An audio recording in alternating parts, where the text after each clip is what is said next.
Hey, look, guys! It's the stupid squirrel! I know, let's try and communicate with it.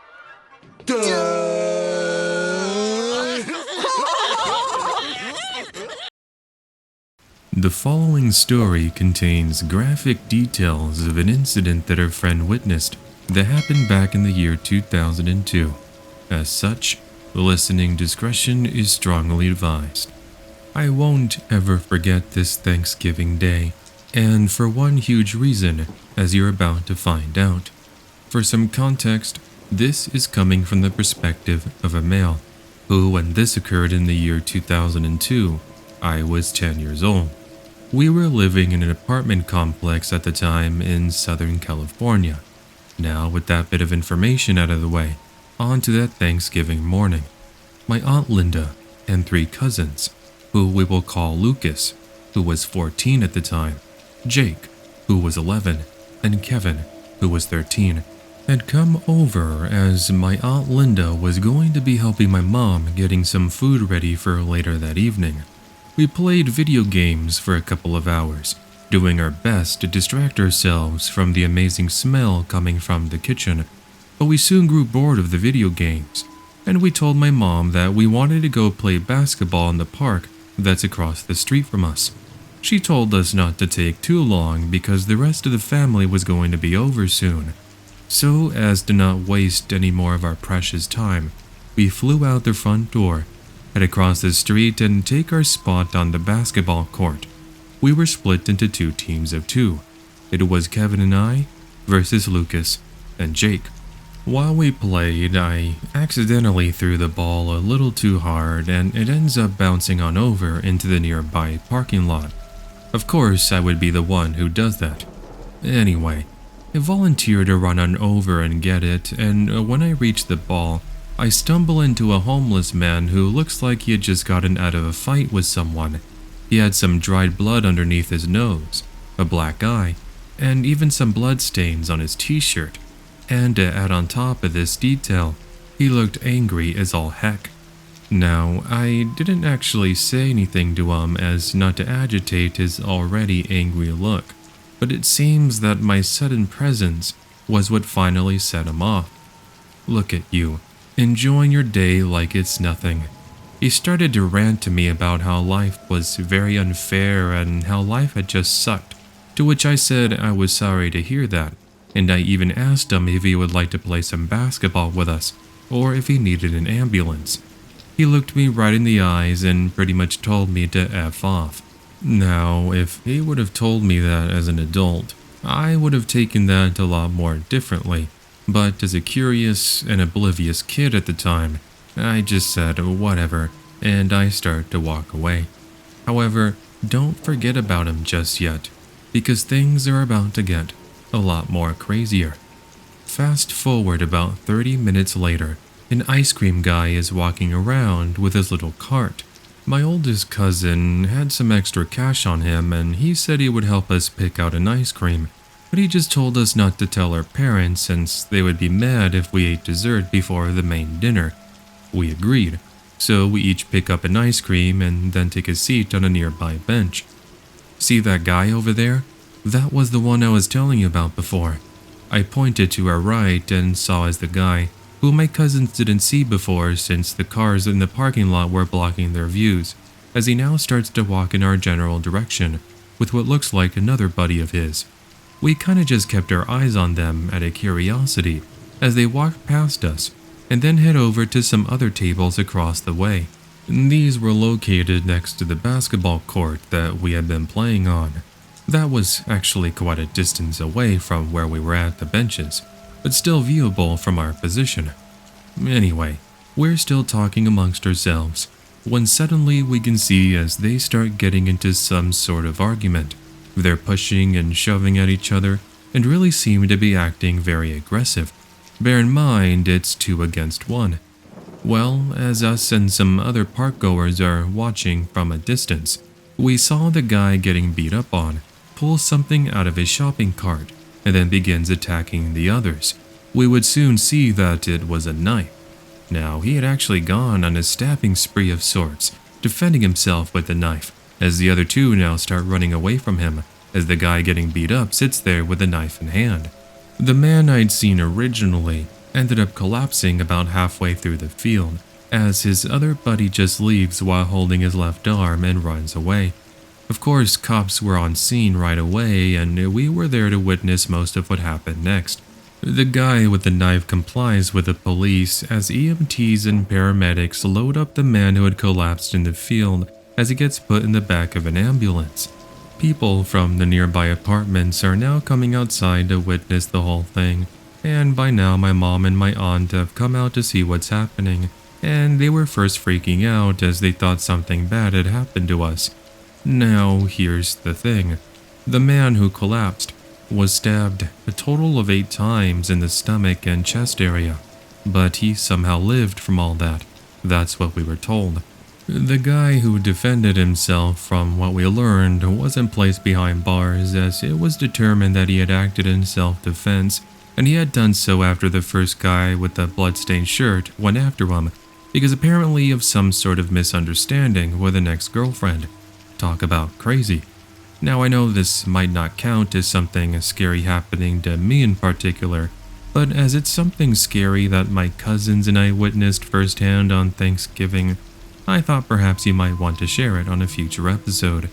Although I do recommend you put some sort of warning at the beginning of my story, since I did describe some pretty graphic stuff. Either way, that's the end of my submission. I really do hope you'll get more subscribers of yours to send in stories, since I know you've been having a hard time with that. But hey, I know you're doing the best you can. In the meantime, I'll make sure to send in a few more stories, as I have a couple of more that you might be interested in. This was 2003, Thanksgiving break, rural Montana. I was in the 4th grade at the time, and my mom and I are in the living room, relaxing and watching some Charlie Brown specials, with the fireplace next to us crackling and keeping us nice and toasty.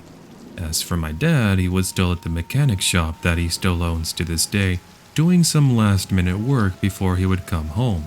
Anyway, with my Spider-Man-themed pajamas on, eating some cereal, we suddenly heard the sound of the trash bins outside falling over. Now, we do get quite a bit of wildlife where I live, so at first I thought that was the reasoning behind this sudden noise.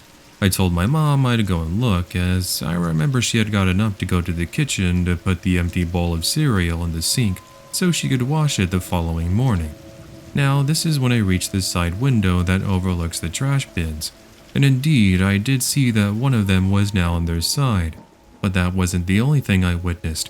I could clearly see 2 people in all black attire and ski masks and matching black gloves, with their backs against me, looking off into the distance. Literal chills went down my spine when I also noticed that they're both armed with handguns.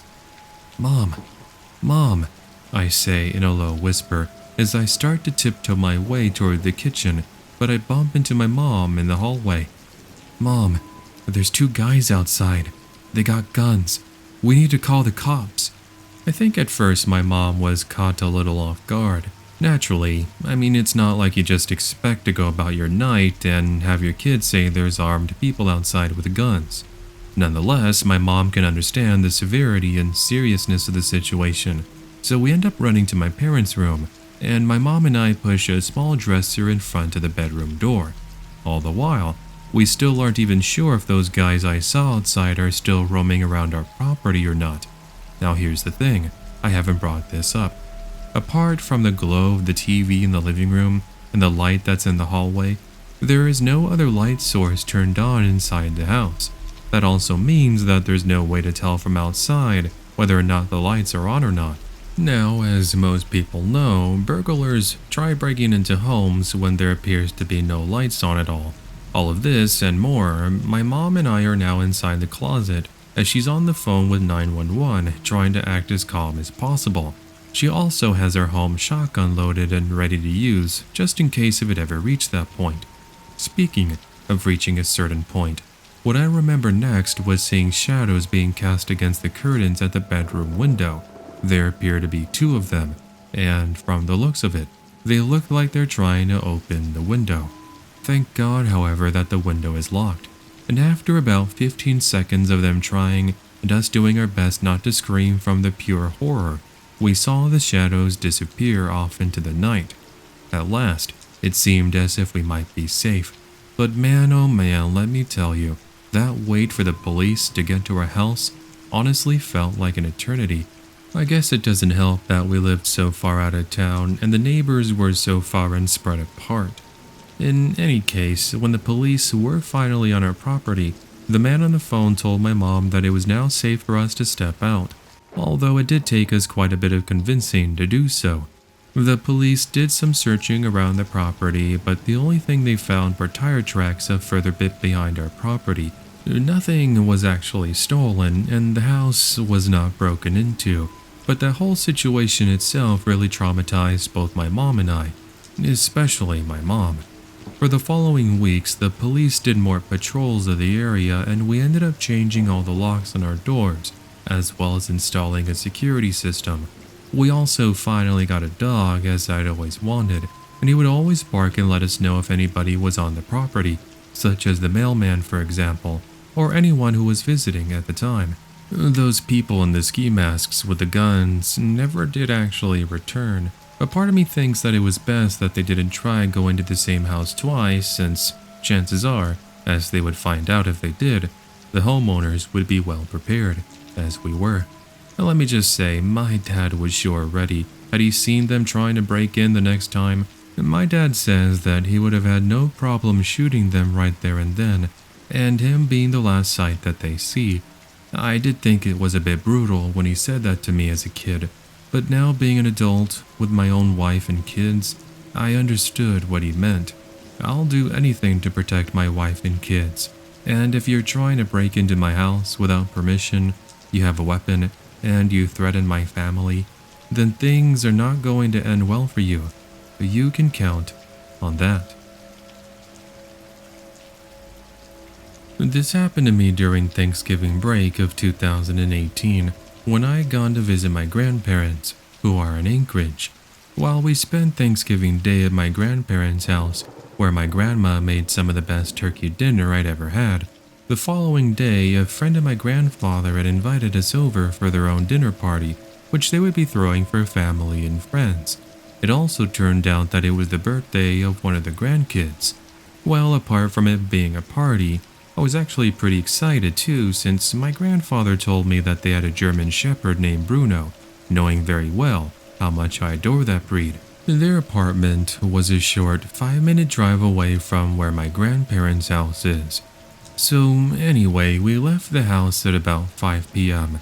It's a cool evening in the mid-20s, it's dark, quiet, and when we pull up into the back of the apartment complex, as you had to drive down a very short side alleyway to reach the back parking spot, my grandpa's friend, who in this story we will call Albert, calls out to us from the second story and says, "Hurry on up, we've got the food ready to eat." Without hesitation, we slam the door to the car shut, make a quick 10-second walk up the flight of stairs, and into the living space of this nice family. There were good 15 or so people in there. Now, I won't really bore you with the details of the get-together. I really just wanted to give you a small lead-up to this scary incident, so that you get a general idea. So now let me fast forward a little bit, shall I? Roughly 2 hours in, I was talking to my grandmother in the living room, and in our conversation she looked into her purse and realized that she had left the birthday card with a gift card for Target inside the car. Hearing this, I told my grandma that I could go get it for them, seeing as I rarely do get the opportunity to be out in the cold weather. I am from San Jose, California originally, and anyone who lives there can back me up when I say we will take any cold weather that we can get. So I put on my coat once again, and I make my way right back down the stairs. "Hey," I heard behind me, as I stopped in place for a second, thinking that somebody from the party was out here. I turned around, and walking down the alleyway appears to be a disheveled-looking man in a huge trench coat, and his hands are inside his pockets. I said, "Hey, back, thinking maybe it could have been somebody showing up late to the get-together party. When I reached the car and opened the door, I looked back for another second, and now he's just standing there, menacingly. That's a SpongeBob reference in case anyone didn't get that. Now, this back area was poorly lit, as there was only one dingy little light back here, but I do get some more details now that he's gotten closer. I see he's got a scruffy huge beard, and I could just make out a scar underneath his right cheek. "You got some cigarettes on you?" he asked me, his voice being low and monotone, as I said, "Sorry, I don't smoke. None on me today." Now you'd think that with this revelation he'd be like, "Ah, okay, no worries. Just thought I'd ask. Have a good night," and then just walk away. But no, he does a complete 180 and now he begins to act very aggressive. Bear in mind, I now have the gift in hand, and I've closed the door to make my way back. "How would you like to die tonight?" I had to do a double take when he said that as I briskly walked past him. But then I do turn around one more time, and this time what I see sent chills down my spine. Not that it was already cold out there to begin with. He brandishes a small knife, and now he starts to get closer to me.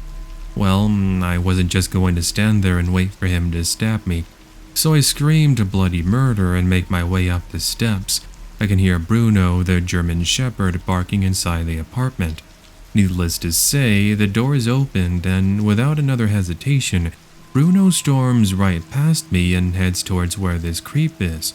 Now, in that moment, I had a huge concern.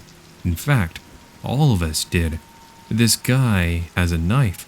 If Bruno went after him, surely he might try stabbing him. Well, again, without any sort of hesitation, some of the younger adults go outside and go down the steps, as Albert goes to grab his shotgun so he can attempt to protect his dog. Turns out, however, that wasn't necessary since Bruno takes this guy down with no problems, and I actually saw the knife go flying out of this man's grasp as I looked down from the second-story balcony area. The other adults grabbed the knife, and they pretty much got this guy there until the police arrived in order to arrest him. Needless to say, I had a panic attack after. After all, it's not every day somebody chases you with a knife, and I started crying thinking, what if I hadn't gotten up those steps in time? All those what ifs gave me nightmares for the weeks to come, as I had dreams in which I was in that same situation, but I wouldn't make it out and instead I would get stabbed. That would wake me up in a nervous sweat. Anyway, I don't really want to bore you with any more details, so I'll just wrap it up by saying this. This was hands down the scariest moment of my life thus far. Any advice I could give is that no matter where you are, even if it's in a relatively safe area, either have something to defend yourself with, or have somebody there with you. You just never know who might be out there roaming about. You're better off not being caught off guard. Who else remembers those years when you were a kid when the holiday season was something that you couldn't stop thinking about? It's not to say that you don't speak of this time of the year as an adult, but it seems that with age, that magic, if you will, starts to fade away as the reality of adulthood starts to sink in. Now, I'm not trying to make this story sound super sad, but I do want to use this as a segue so I can talk about a scary thing that happened to me the day before Thanksgiving of 2005. I was 12 at the time. This was back when I used to live with my parents in South Carolina. My mother back then would go to this restaurant that prepared Thanksgiving dinners and had them ready for pickup. It's not that my mom was lazy, she cooked all the time, but she wanted to have at least 1 or 2 times a year, Christmas and Thanksgiving, to not worry about making a huge feast, and instead to take the time to be with her kids. In this case, that being me and my older brother James. Anyway, my brother and I decided to go with my mom the night before to that restaurant so we could go and pick up the food and warm it up the following day. The parking lot for the restaurant was jam-packed, not that we were really surprised, so we had to park across the street at another shopping center to avoid any sort of frustration, since my mom even today has a very short fuse. Sorry, Mom. Now, I was going through another playthrough of The Legend of Zelda the Minish Cap on my Game Boy Advance, so I told my mom and older brother that I would wait for them inside the car. Not a problem, my mom said, as she leaves the heater running, as it was low in the 30s that evening, and both of them walk over to grab the food at the restaurant. Now, it should have been a quick grab and go, but as I'm progressing through a dungeon, I realize that they're taking quite some time. I look at the clock after a while and I realize it's been well over 20 minutes, and no sign of my brother James, or my mom. Well, whatever, I had my game and the radio to keep me company. Now, as soon as I went back to looking down at the Game Boy, I heard a knock on the window beside me. Naturally, I make the assumption that it's my mom and my brother James, so I looked up in excitement, only to get a complete shock. Looking right down at me was a disheveled man in winter clothing, with long hair and beard, motioning for me to roll down the window. Now, let's face it, stranger danger is a very real deal, and so I just nodded my head no, thinking that he was going to get the idea and leave me alone. But he now starts trying to open each of the door handles, and he's shouting and saying that they were going to kill him. To this day, I still don't know what he meant by they were going to kill him. Maybe he was on drugs or some sort of hallucinogenics. That's what I thought. Regardless, he grew pretty erratic, and now he took out a knife, then tried to open the driver's side window, yelling at me to let him inside, or I was going to regret it. Not going to lie when I say I was pretty much crying at this point, because I was genuinely in fear that I was about to get killed. Well, what seems like an eternity of crazy shouting obscenities at me and him trying to pry open the car door, I can see and hear somebody in the distance running up in our direction. It's another man. This guy was at least 6'4", looked to be pretty heavy set, but it was hard to tell because of the huge winter clothing he's got on. But regardless, the man outside my door just takes off running, and now this new man comes on over. I can now hear him as he asks me if I was okay, to which I'm still scared to respond and say anything back. He reassures me that I was safe and he would stay there until my mom got back. She would arrive about 3 minutes later, as the man is on his cell phone with the police, and naturally when my mom learns of what happens, she starts to freak out. Anyway, the cops would arrive about 10 minutes later, and surprisingly, they actually do find the guy. He was in the process of trying to mug an older man for his wallet a little bit further down the road. We stuck around for that news as we spoke with the police, and one of the officers pointed over to the guy who's now in handcuffs and asks if this was the same man. I said yes, and after taking down our phone number, the police officer said that he'd be in contact if they needed any more information from us.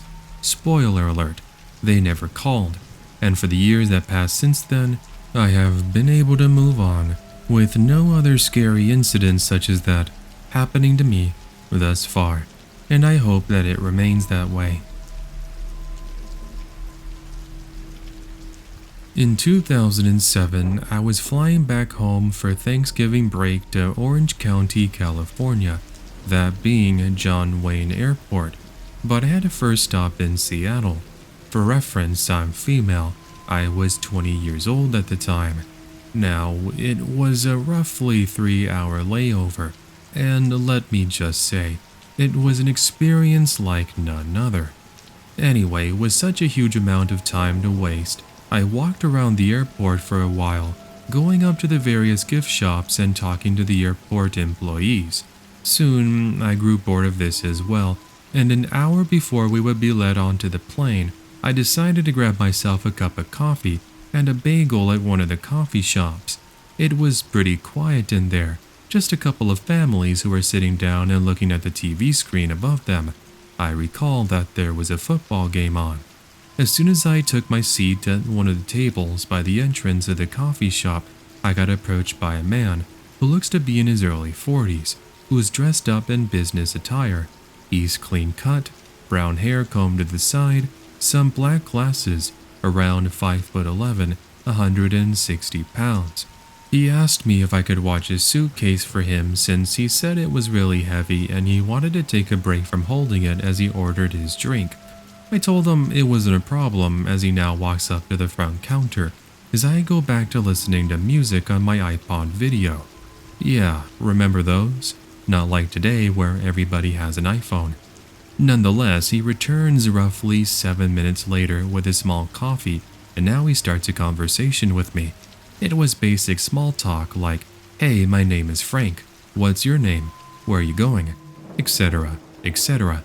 I just answered normally and we talked about the game on TV, but then he starts to ask me some very specific and very interesting questions.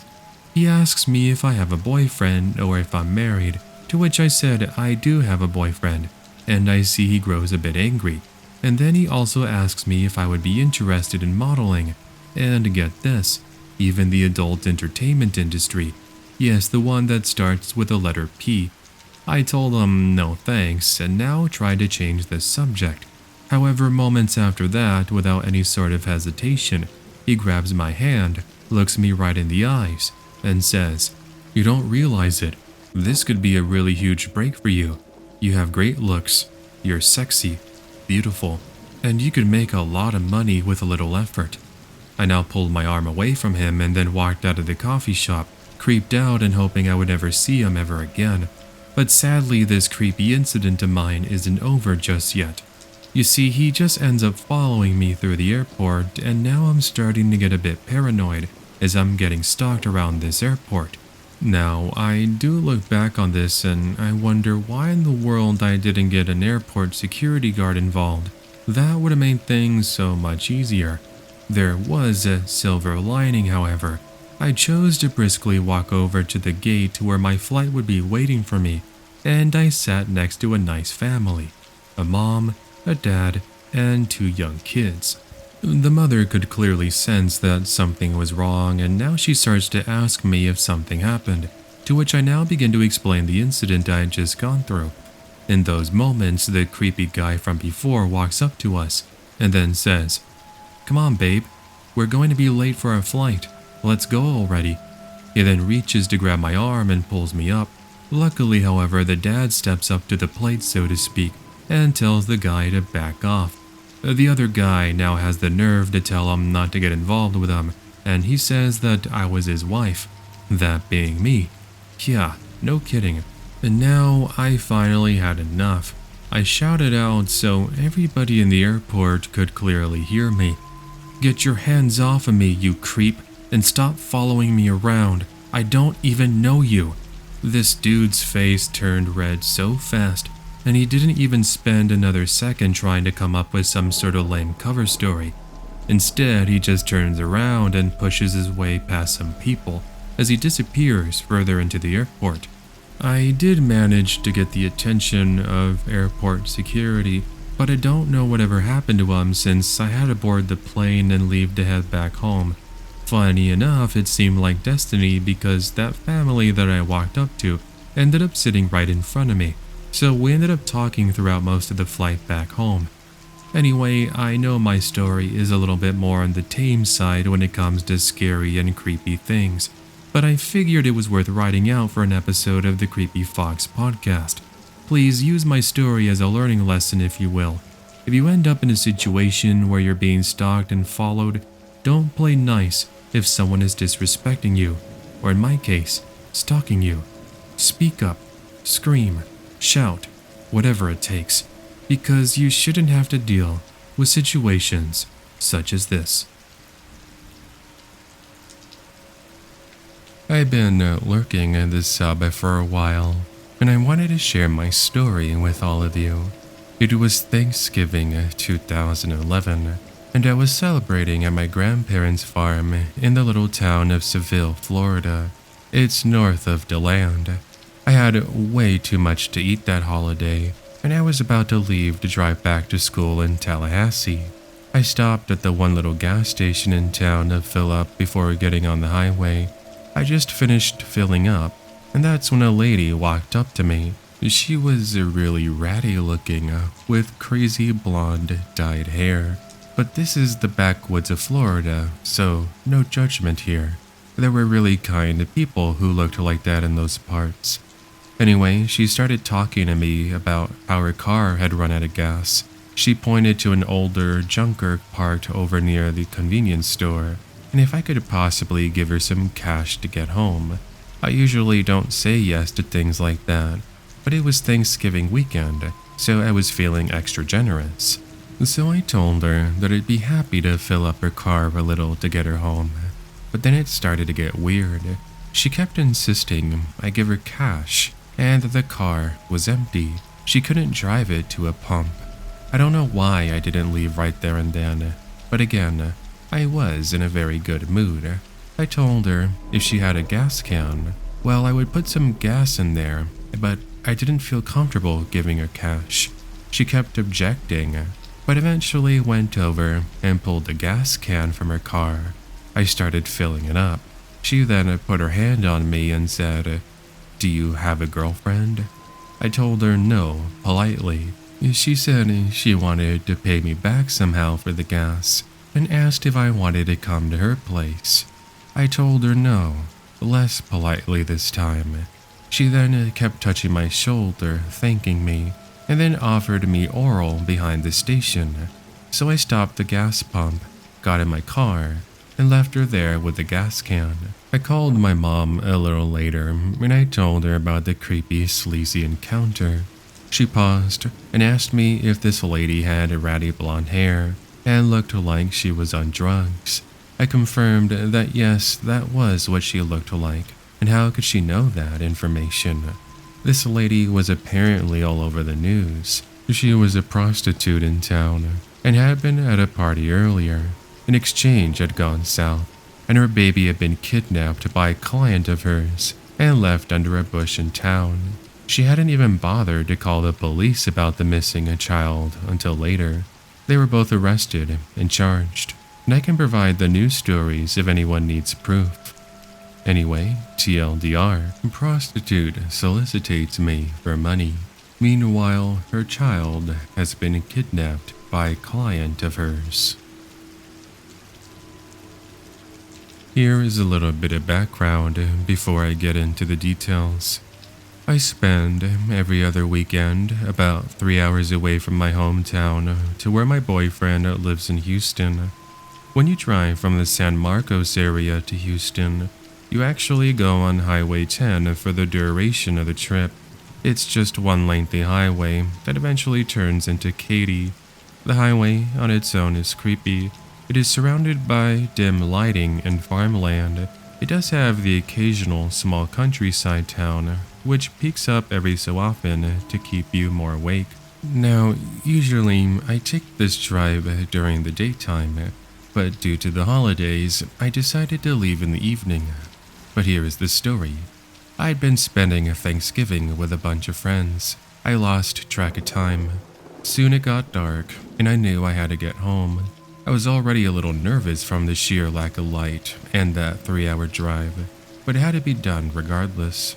I had work in the morning. So I got into my little car, filled up, and I started that long journey. I blared some loud music with heavy bass, and the rattling was entertaining enough that the drive didn't seem that bad. I was halfway down this long stretch of road, only an hour left. That's when I noticed someone with their brights on and blaring coming up behind me. I move over to the only other lane I can. This car was obviously in a hurry, and I wasn't in the mood to keep him from his destination any longer. The normal person would take this chance, and they would just speed along past me, but the car moved into my lane. I was confused, but I had cruise control set, so I tried to ignore the blinding lights of my mirrors and I kept going. Every so often, I would dare to peek up, and this driver would still be behind me. They were awfully close, uncomfortably so. That level of close where the rebel in you wants to start pumping your brakes and see if they will back off. That close where the bumper sticker that goes, "If you're going to ride my ass, at least buy me dinner first," came from. Eventually, I tested it and I started tapping on my brakes. Just as I'd hoped, the car added some distance. I was thinking this little road game was over, so I continued on my way. I mean, where else was I supposed to go but forward? It was the Sunday after Thanksgiving, so the roads were pretty much empty. It was easy to become acquainted with your road neighbors, and I could just tell this driver was not exiting. Cars would come and go, but an hour passes and they're still behind me. No biggie, I would think to myself. Soon I had to exit and make my way off the road and through Luling, one of the smallest towns I've ever seen, and not a normal destination. Surely they would keep going on the highway, right? But they didn't. I took that dark exit, and my new friend followed me there. Thinking it was odd, I had my voice recognition text my boyfriend. It was more in light humor, and an attempt to not worry about it. Reassuring me, I got a message back that it wouldn't be a big deal. I sighed, and I kept driving, reminding myself that they are just going somewhere and will turn off soon. Though as I turned far away from the main road and onto a farm road that would take me home, I had my follower close behind me. By now, the brights were still on and seemed even brighter than before. The car was inching closer and closer until they were at that uncomfortable distance and the lights were filling my mirrors. If that wasn't bad enough, they now had a habit of turning those horrible lights back to dim, then bright again, flashing as if trying to flag me down. There's no way I was stopping though. No thank you. At this point, my heart is racing. I've seen too many episodes of CSI and alike to keep calm. I've been driving for well over an hour. There's no way someone in this huge world would have the same destination as me, right? My town was a small college town, and the odds of someone at the same time with the same destination as me were slim to none. Granted, maybe I was overreacting, but either way, I cannot lie and say I was nearly in a panic behind the steering wheel. I keep driving forward, my eyes almost glued to the rearview mirror that keeps my new friend in view, hoping soon I'd see those blinding lights turn off at each driveway I pass. The front of that car so close that if I try to stop, I fear it would turn into a car accident. Soon I come across my little town. While it usually is a welcoming sight after a long drive, I'm stumped at what to do. There's some stranger that has been tailing me with no end in sight. I've seen those shows. I'm not supposed to just lead some crazy person to my home in the middle of the night. I don't know anyone else, or where to go. So I turn off quickly onto another back road, behind our neighborhood mess of a Walmart. I keep going until my apartment is well in view. I pass the first entrance, my follower continuing to keep up with me. Soon I'm just desperate to get home, and all logic goes out the window. I come up to the second entrance and turn, my heart ready to jump out of my chest and escape if the car follows me. But they didn't. The moment I turn up the driveway, I can almost feel the relief my eyes gave me as the blinding lights disappear off into the dark road. I park as close as I can to my apartment, leaving all of my belongings except my keys and my phone. I ran up 3 flights of stairs faster than I've ever ran before, and only felt safe once I was behind that locked door.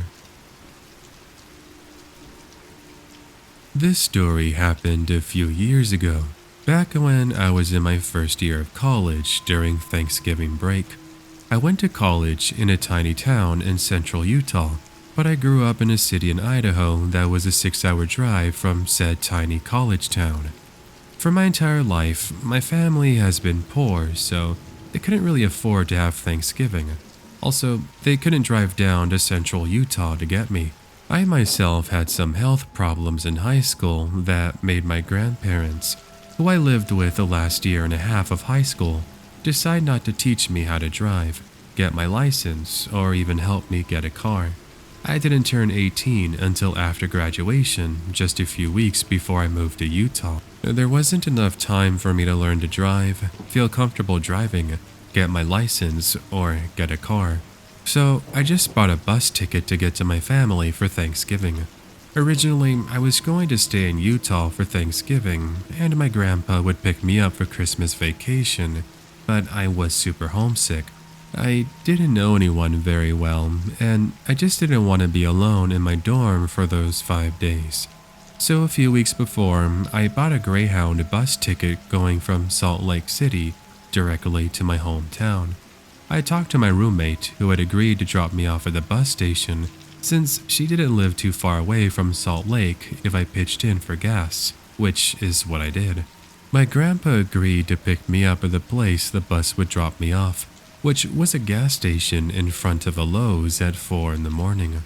I would then take a bus back to Salt Lake, where I agreed to meet my roommate and we'd go back home. My roommate and I leave at 8 in the evening since my bus didn't leave until midnight, and it still took about a 2-hour drive with non-stops to Salt Lake City. By the time we got there was about an hour and a half of time to kill, so I did so by sitting in a corner with all my stuff close to me, keeping my ears open, but to myself. I do digital art as a hobby, and even though I was working on the bare basics back then, I still took out my tablet and worked on a project until it was time to load up. I had packed 2 bags, which would go under the bus, plus I had a backpack for overhead luggage and a pillow and blanket to sleep on the trip up there. I had some trouble grabbing my things though, and this bus station didn't have any trolleys, so I stumbled a lot and kept dropping my pillow. Eventually, I got things situated so I could actually board the bus. I handed the ticket to one of the workers. I smiled at him when I handed him my ticket, and I showed him the tags for my luggage, and then he took my ticket and said, "I love you." This man was a complete stranger, so I was a little confused by what I heard, but I just dismissed it and put my 2 large bags in the bottom carriage of the bus. I boarded. I found a seat where I placed my blanket and pillow and tried to put my backpack in the overhead, but I was just too short to reach it. By then, everyone had boarded the bus, and the loader guy came on the bus to help people. He saw me struggling and stood really close behind me, so he was rubbing against my back while he put my backpack in the overhead for me. I sat down in my seat as to get out of his way. However, I was weirded out that he didn't excuse himself, and was so willing to violate my personal space like that, as if that's not a thing. When he was done, I thanked him for the help. He smiled at me, and then did something that totally surprised, shocked, and scared me. He bent down, leaned in, eyes closed, mouth puckered, moving in to kiss me. He was maybe 3 or 4 inches from my face by the time I finally gathered my bearings, where I pushed his face away from me and said something like, "No thank you," while still talking in my polite voice. The man immediately runs off the bus, and I've never seen him again. Now, I did experience sexual abuse as a child, and that event really scarred me. I was shaking for days. I couldn't sleep, and I just burst into tears at the thought of getting on that bus and going back. My grandpa asked me what was wrong when we were discussing ticket prices, and I told him about the experience. He told me to report it to the Greyhound, but I didn't know the man's name. I don't remember if he was wearing a name tag. I don't think he was. I did give the number of the bus and the time, as well as the destination of the departure to the company. However, I never received a follow-up. Now, instead of buying a return ticket, my grandpa ended up driving me back to school. That was after borrowing money from my uncle, with the promise to pay him back when his social security check came in a few days. It's been just a little over 2 years, and I'm not really shaken up over that experience anymore, but I don't think I will ever go on another bus like that ever again. Forget it. Like I said, Greyhound never followed up with me in regards to the incident, so I doubt they did anything at all. I just hope some other poor girl was smarter than I was, and made sure that guy got fired. TLDR. Creepy Greyhound employee mistakes a polite thank you as a declaration of love, and to my surprise, reciprocates, mentally scarring me for the rest of my vacation. Hi everybody. So here's my story. For context, I live away from home for school, while my sister lives at home with our parents. Also, both our rooms face the street and are right next to each other. Also, I have a full-length mirror in my room, opposite the window, so if I looked in the mirror, I'd see what was in the window. So around Thanksgiving of 2021, I had just gotten home from school and was relishing my ability to stay up late, and so was my sister. After our parents went to sleep, I was just laying on my bed, watching YouTube.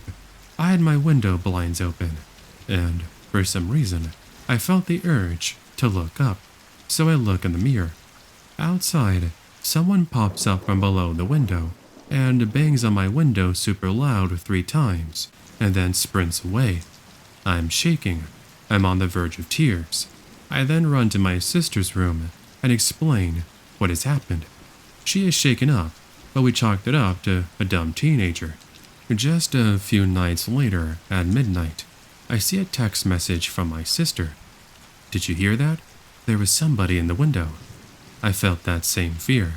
I take my headphones off and begin to get up when I hear 5 super loud bangs come from my sister's room. I run over, and she looks really shaken. She says, "He just ran to this side of the house, the wall that's right next to my bed, and he banged on my wall, right where my head is." We both were frozen with fear. We made theories on who it was, but neither of us were the type to have enemies. There were no teenagers in our street. None of this made sense. Sometimes I feel that same chill in the air, and sometimes I think I hear banging. The fear of seeing a face in the window isn't as rare as many would hope. So, I'm praying I never meet this boy ever again. What exactly happens when the simple task of taking a taxi would be the start of a series of unwanted events that would ultimately lead to some of the scariest moments of your life? Surely it's a story I would like to share with you all, where I ask the question, has anyone out there who might be listening to this had anything similar happen to them? This was back in my college years, so we're talking mid-2000s, when I had to rely on taking the bus as well as other public transportation just to get around to certain locations. Now bear in mind this was way before Uber and Lyft were a popular commodity. I'm okay today, but for the longest time I had this fear of driving. I'm not sure where it stemmed from, but anytime I put my hands on a steering wheel, I just felt my stomach drop. It's like everything went quiet, and my vision would go in and out. It was so bad that anytime we went to Disneyland, I couldn't even go on Autopia. Yes, the little kid ride where you drive around a set course. It was bad, but I digress. It was Thanksgiving break, and I was visiting a friend who lived in the dormitories. She was from out of the country, the United Kingdom, and she didn't have any family in the area.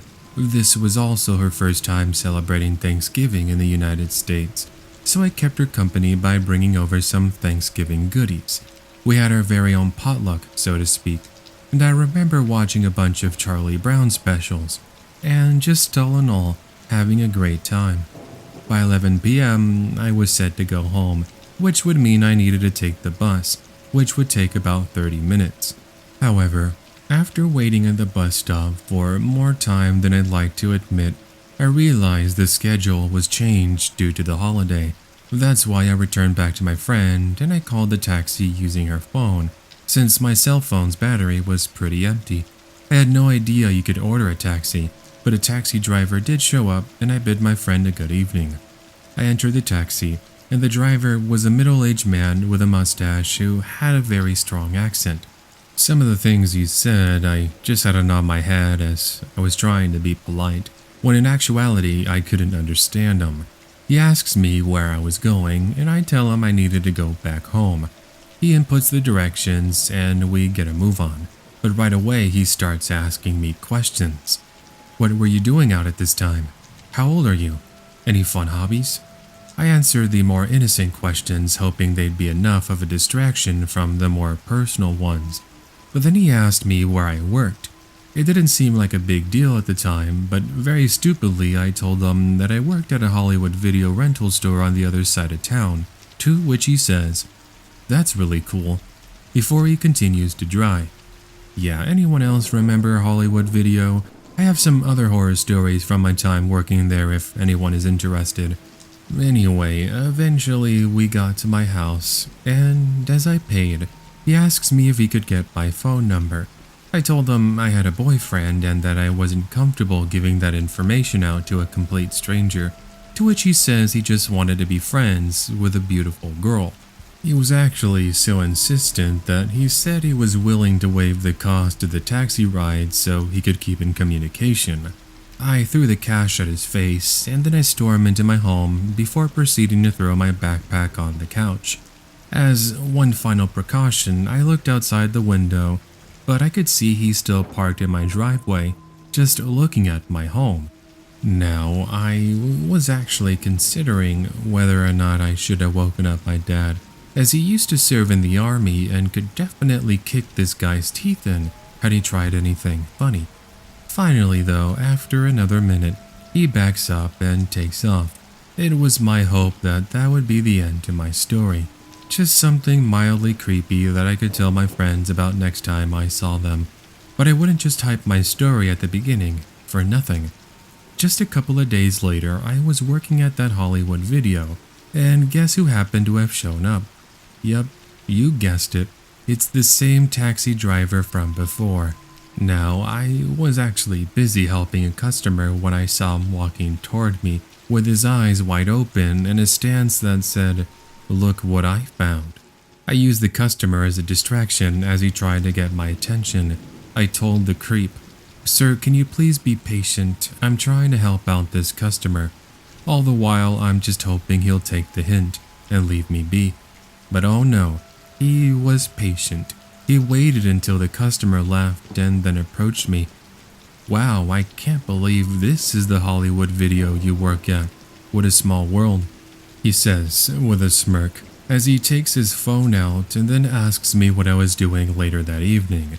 I responded by saying that I was actually working, and unless he had a question regarding a movie or the store, I would have to continue with my work.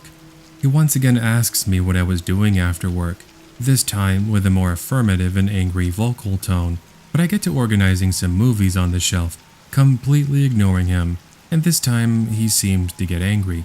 He now throws over some movies and even a little stand of popcorn before yelling at me, "Look at me when I'm talking to you."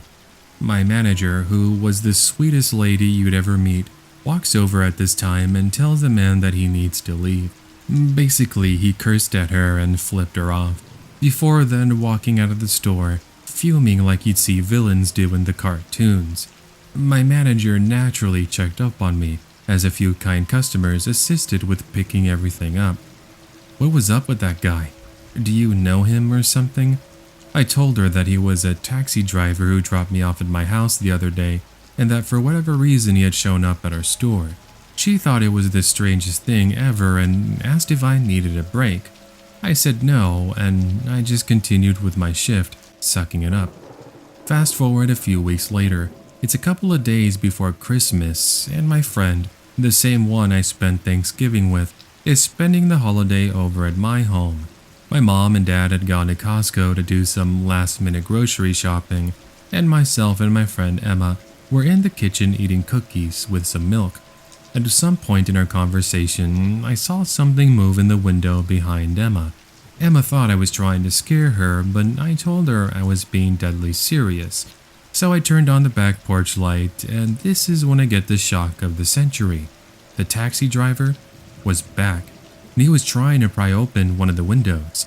But clearly caught in the act, I think he was going for broke because he then runs over to the door I had just opened, and then he tries to get inside.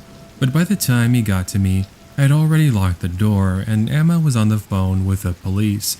The man proceeds to kick at my door before I could hear what sounds like something scratching against the doorknob. But realizing he was out of time, he books it over the fence and into the alleyway, Now, police officers did arrive 3 minutes later and they did start a search of the immediate neighborhood. They didn't catch him in that moment, but thankfully I had a great description as well as his job title. Needless to say, he was never a bother to me again. You see, I got a call from the owner of that taxi business a day later, where he proceeded to inform me that the man was fired and this wasn't the first time somebody had a bad experience with him. As a precaution, I actually filed a restraining order, and since then, I've never seen him again. Edit. When we looked at the doorknob that was outside, we saw a small screwdriver that was stuck inside said doorknob. That in itself is super scary to think of. I mean, he could have gotten in and then used that to attack one of us. Needless to say, not exactly a reassuring thought. This was Thanksgiving of 2015. For background context, this comes from the perspective of a male. I was 24 years old at the time. I was living in a small 2-story apartment complex that was owned by a family friend on the outskirts of a small town in Montana. I was living upstairs. Meanwhile, another family lived below me. There were a family of 4, mom and dad, and 2 boys. They pretty much became like my second family, so to speak, and the kids looked up to me like their long-lost brother. This isn't important to my story, by the way. I just mention it because they're really good to me. In fact, they left me a bunch of food for that Thanksgiving. Meanwhile, I was working that evening. They actually ended up going out of town, but they cooked and prepared the food for me ahead of time, so all I had to do was warm it up when I got home. I guess that bit is important because when I had gotten home from work that evening, nobody else was downstairs. Something else to mention is that right behind the apartment complex is a forest. It's not too large, but it is big enough to make your surroundings really dark, especially in the evenings. Anyway, I arrived tired from my long shift, and I noticed that the lights in my downstairs neighbor apartment was turned on. I found this pretty weird as they left the night before, but thinking perhaps they came back to pick something up, I head to my apartment not thinking more of it. Fast forward about an hour later, I had warmed up some turkey, some ham, and I sat at my kitchen table watching some videos from Chills. That's when I heard faint tapping sounds coming from my front living room window. I paused the video and I tried to take a better listen. Sure enough, what sounds like the screen in my window being messed with. I grabbed a kitchen knife and so I slowly start to make my way over to the noise. However, before I'm able to reach the source of the disruption, I stop in place and I hide behind the corner of the hallway. This is where I see a man stumble into my living room, holding one of the largest butcher knives I'd ever seen. I would describe him as very scrawny, around 5'11", 160 pounds with messy long hair and clothing that appeared like it hadn't been washed in months. Anyway, I watched him for a bit as he starts looking through my drawers and takes out some small electronics. This was the point where I started to get a bit freaked out. So, in the most angriest and intimidating voice I could muster up, I said, "Dude, what are you doing in my house?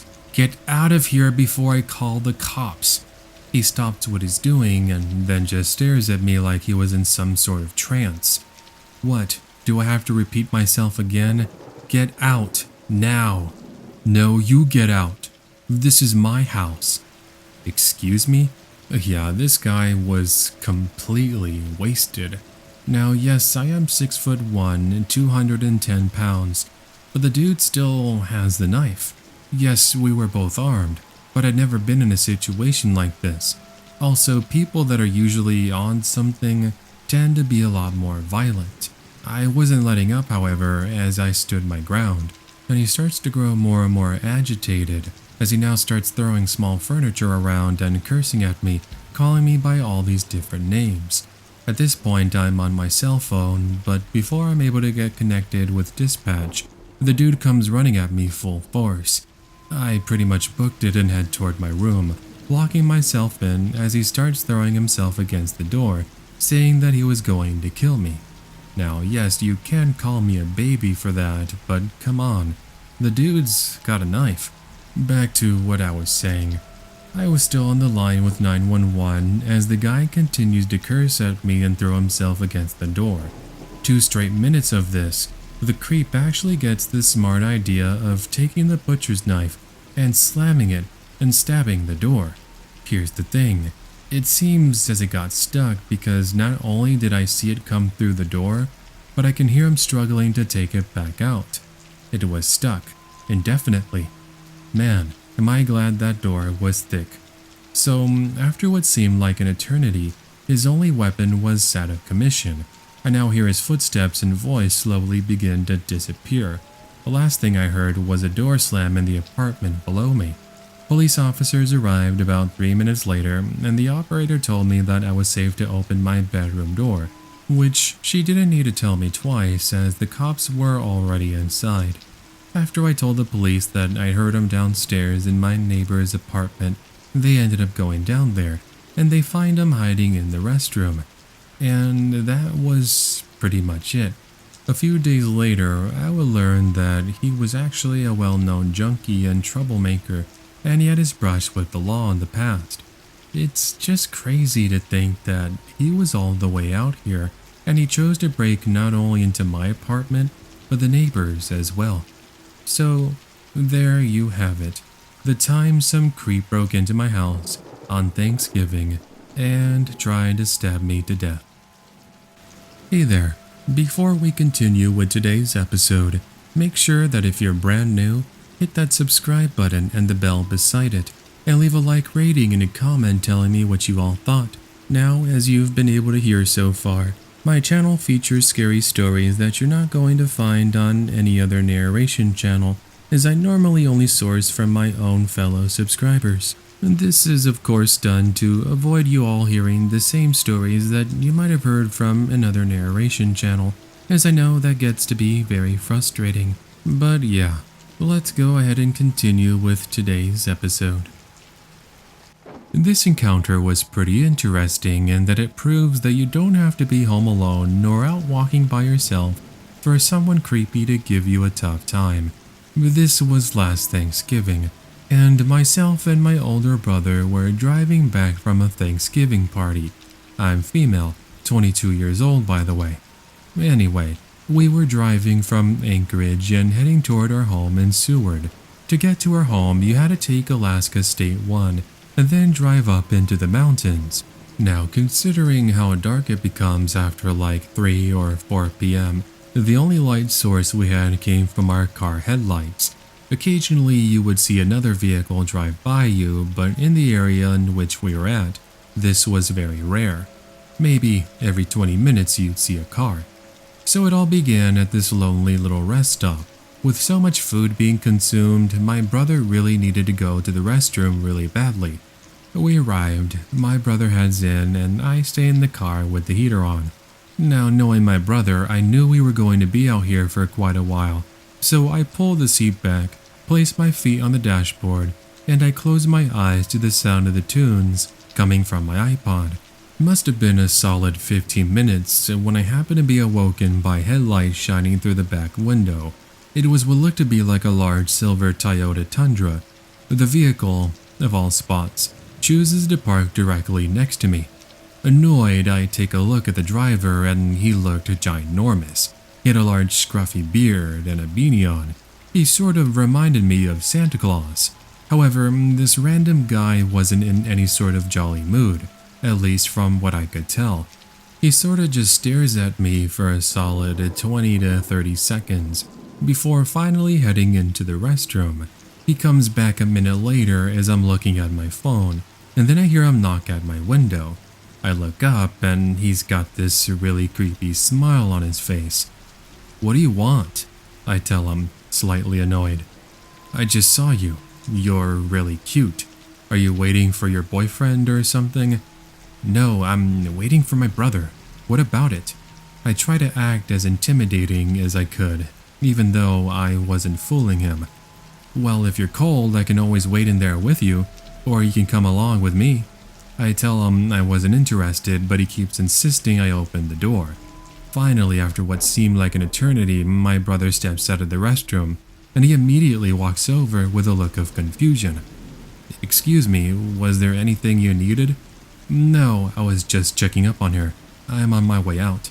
He drives off, and I tell my brother about this strange man.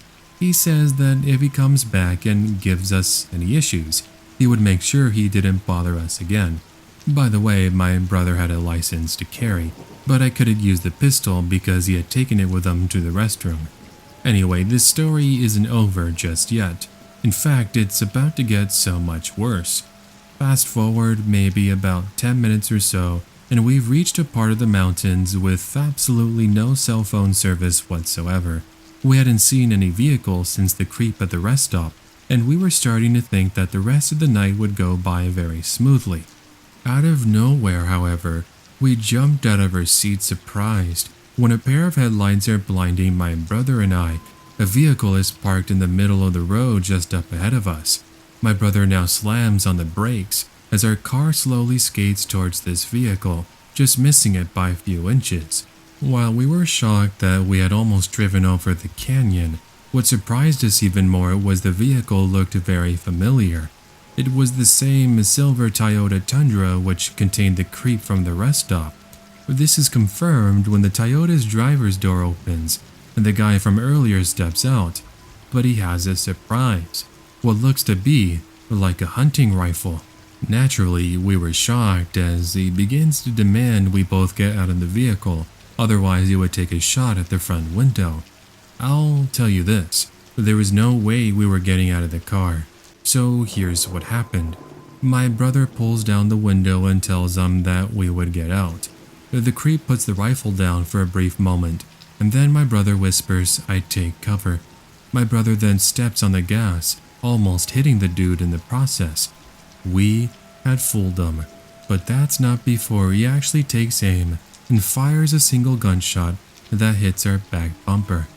Both of us were super scared, but we eventually are able to lose him when we drive off of the road and then hide behind some trees with the lights off. He ended up driving past us, but then we must have stayed there for about 20 minutes before we finally decided to leave. We never saw him again, and to this day, we question what exactly was his problem. So, I'm female and I used to work as a barista at Starbucks. I was working on Thanksgiving evening back in 2013, and it was fairly busy, even during closing hours. I recall the streets being jam-packed more than usual, filled to the brim with Black Friday sales beginning a day early. I was to join this mess with a friend of mine, but I opted out thinking I was better off making the time and a half. And boy am I glad I did, because the Best Buy I was going to had been robbed at gunpoint. Scary, but even so, I don't think it compares to the terrifying experience that I was going to have. It was myself and my co-worker, who we will call Danielle. We were closing and we had been cleaning up and putting the tables and chairs back in their place. As we tended to our checklist of usual duties, these three suspicious-looking men came up to the store wanting to know if we were still open. We told them that we weren't, and they sort of just stare at my friend Danielle and I up and down. They eventually leave, and we both wrote them off as just some random weirdos. About 15 minutes pass, and I told Danielle I would go ahead and throw the trash out back in the dumpster as she closed and locked the store. I grabbed the trash and started to make my way out back. The dumpster was located at the very end of the small alleyway. There was very little lighting, but just enough to see a few feet in front of you. I usually despised walking back here since I'm afraid of the dark, but in my 2 years of working there, I never once had any issues. This night was different. When I reached the dumpster, I hurled the trash in, and then I hear a loud thud, followed by what sounds like footsteps walking behind me. Suddenly, I felt a cold hand on my shoulder, followed by something sharp pressed against my back.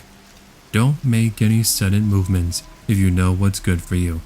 I try to get a better look at this person, and I see someone in a ski mask staring at me with absolute malice.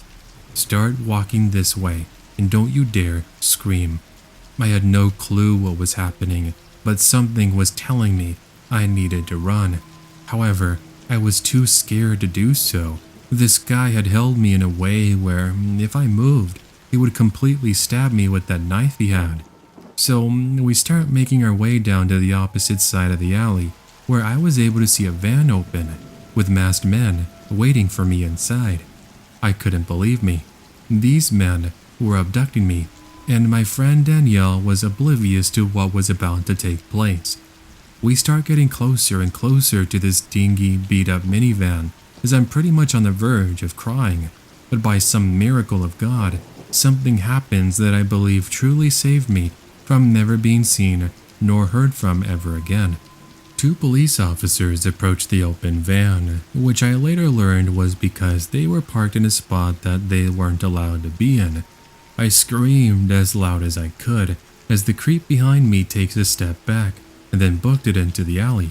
The police officers noticed me, and I told them that these guys were trying to abduct me. They approached me as I saw the van's door close, then it sped off like a bolt of lightning. Now, to save this story from being too long, the officers get on their radios and call for backup. Meanwhile, I run back into the store with Danielle as we go on full lockdown.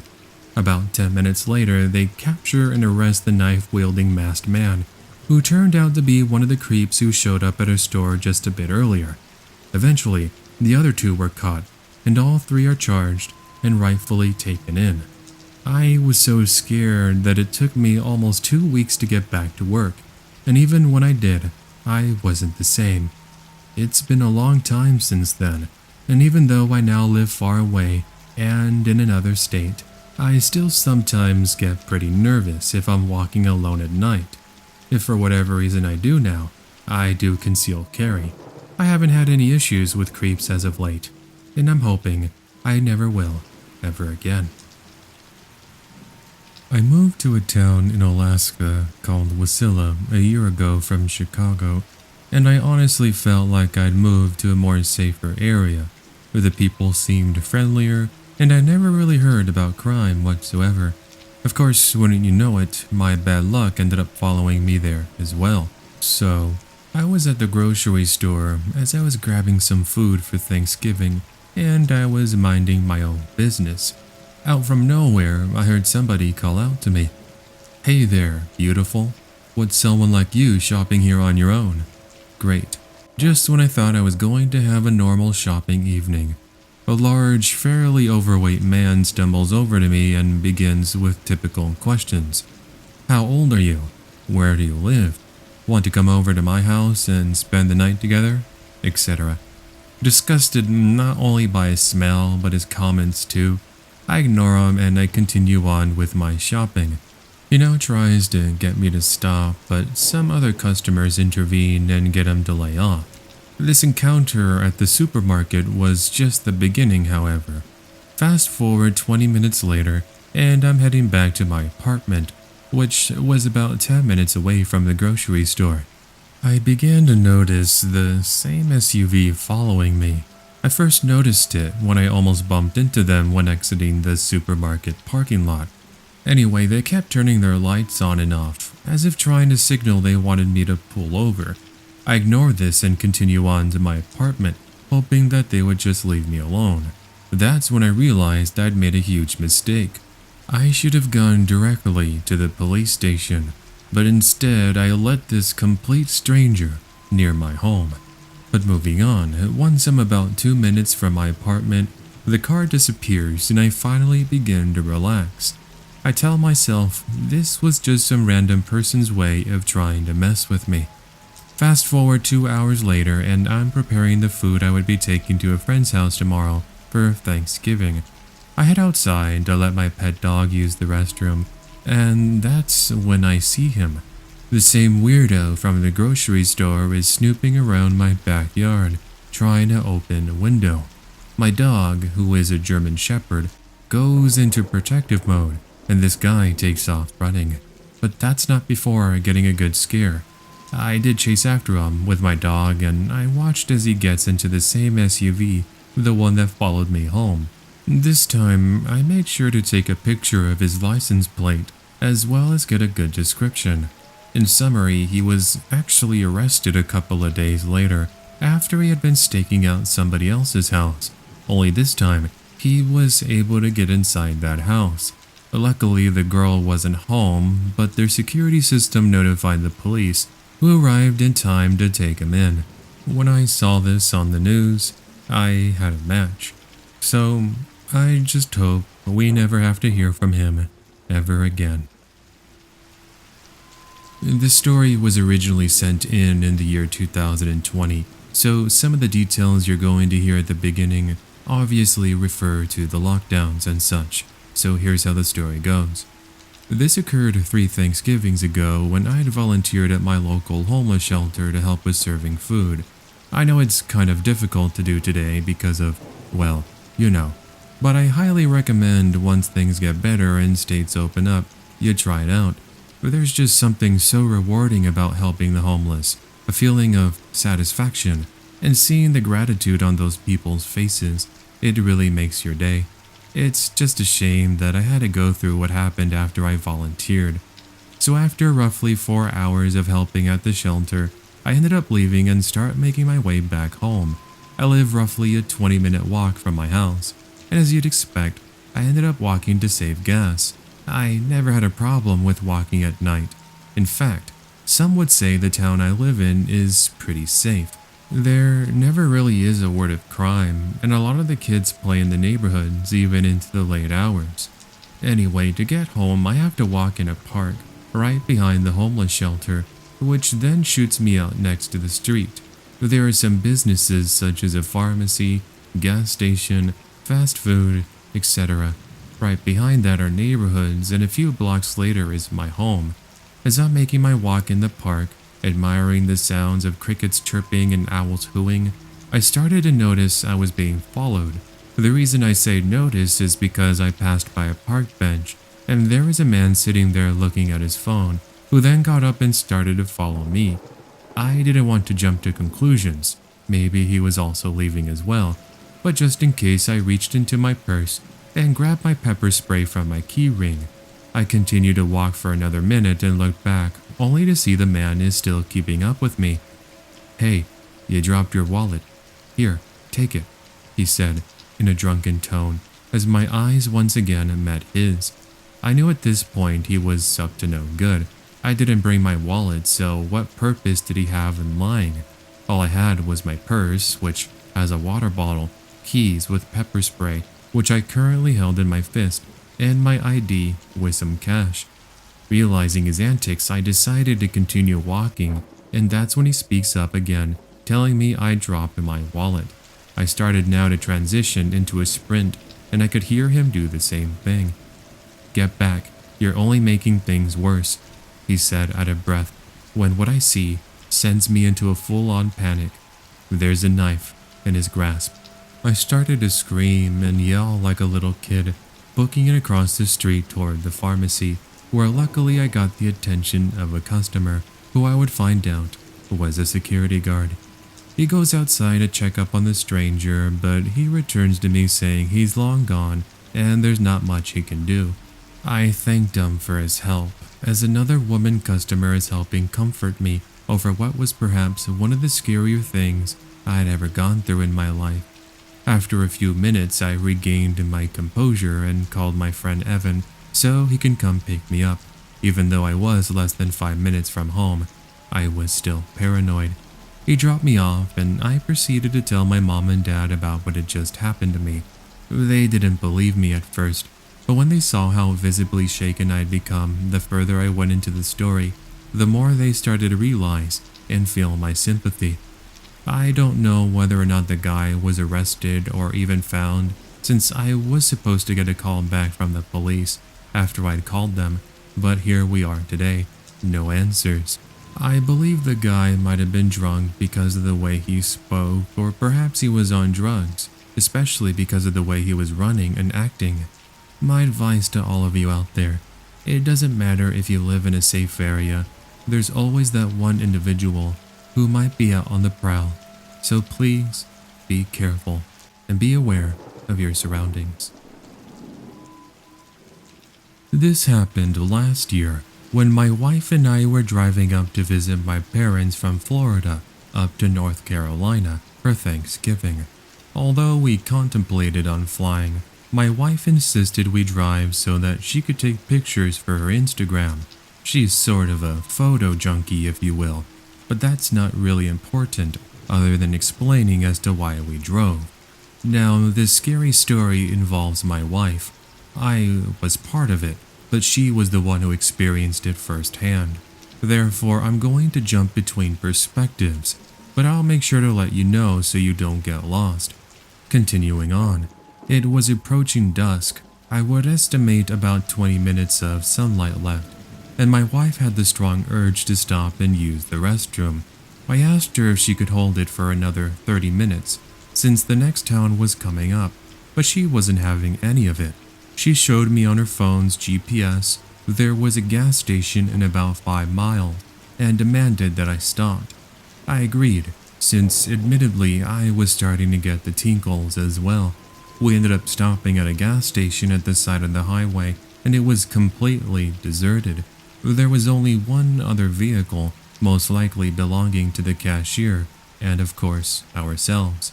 My wife and I make our way in, and we greet the friendly gas station clerk, an older man in his late 50s.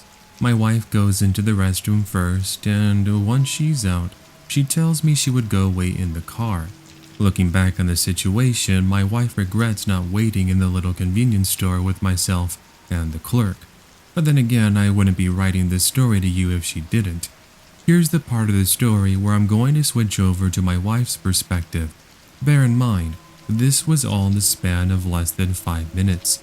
So my wife tells me she returned to our vehicle and takes a seat, turning on the radio and munching on some Chex Mix that she had purchased. She began looking down at her phone, being distracted by all the silly memes that she has on Instagram. And this is when suddenly she was startled and spooked by knocking on the window to her side. She thought it was me, naturally, and let out a laugh. But when she looked up, she gets the shock of a lifetime. Staring right back at her wasn't her friendly teddy bear of a husband, ready to surprise her with more candies and sweets, but instead, a dirty, disheveled man who was in ripped-up clothing, giving her one of the creepiest smiles that she can recall. "Do you have a cigarette on you?" he asked, his voice being muffled through the glass window as he continued to stare her up and down. "No, I don't. They aren't good for you anyway," she replied, hoping he'd get the idea and leave her alone. The man continued to awkwardly stand there, and my wife at this point is starting to get a bit uncomfortable, but doesn't want to jump to conclusions. First, she makes sure the doors are locked, which they are. She then lets out a breath of relief since there was no way he could get in, right? My wife tells me that the man started whispering something to himself, as well as circling the vehicle. All the while I'm still in the restroom, unaware of what's taking place. After a minute, the man walks away, and it seems it's finally over. But then about 20 to 30 seconds later, he returns with another man, similar look and all. Now my wife is starting to sweat bullets. Here's when she gets on the phone and calls me. This is the first time I become aware of her predicament. "Can you get out here? There's 2 guys trying to open the doors." Now here's the part where we're going to make another jump and go back to my perspective. Not being able to finish my business, I get up, not getting a chance to zip up my pants until I'm just about to exit the building, and that's when I can see them. 2 men trying to pry open the car doors. Now using my voice to the best of my ability, since I remember I had a sore throat that night, I ended up yelling the best combination of phrases that I thought would be intimidating enough to chase them away. I would repeat them here, but let's try to keep things PG, shall we? The men took one look at me, face filled with anger and rage, ready to pounce like a lion, and they all of a sudden booked it across the street, until soon the darkness of the night consumed them, as well as their presence. My wife, poor thing, was crying and shaking at this point. I had to reassure her that she was safe and that they weren't going to come back. Now, What I hadn't realized in that moment, which my wife ended up telling me afterward, was that one of the men had a switchblade and he was trying his best to open the door using that. That thought ended up giving me chills. What if they decided to go after me and stab me? It would have been 2 against 1, with a sharp knife being involved. It wasn't going to end pretty. At any rate, the clerk had come outside to check up on the noise, and we told him about the 2 suspicious men who were trying to break into our vehicle. He tells us that this actually wasn't the first time he had seen those guys, and he called the cops once, but they didn't do anything. We asked him if he needed us to stay so he could call cops, as well as being helping with giving a description. And rest assured, these men didn't come back and try to do something to him, but he tells us that he was going to be fine. Don't worry about me. I got a shotgun under the front counter. If those guys try anything again, they're in for a surprise. Now you 2 get going. That was the end of that. He gave us some free snacks as to cheer up my wife, and we ended up driving to the next city over and got a hotel. My wife was still a bit paranoid after that. I mean, could you really blame her? But after some time, we ended up sleeping and she was better. Thanksgiving was uneventful, and we enjoyed some peace and quiet with the family. So anyway, that's our scary experience. This happened back in 2010 on Thanksgiving. For reference, I'm male, and I was 20 years old and had transferred to a university in Northern California so I could pursue a degree in parks and recreation. This was the first time in my young life I'd ever been away from family for the holidays, so it was a little bit different. However, it wasn't all that bad. I had roommates and some other friends I'd met, and we decided on having a potluck at our dorm. Now, what should have been an evening of fun, food, games, and festivities would start off with something quite bizarre. And I'm not talking about bizarre like JoJo's Bizarre Adventure. You see, before we began dinner, which was being prepared by my roommate Damien and his girlfriend Samantha, I wanted to go for a run around campus. Hands up for those of you listening who like to work out before huge meals. Hopefully it's not just me and I'm not just some sort of weirdo. Anyway, the sun had just set over the horizon when I put on my running shoes, and I advised my friends I would be back in about 45 minutes. I proceeded to head down the flight of stairs. We were on the 3rd floor of the dorm, by the way, and I began heading north toward the other side of campus.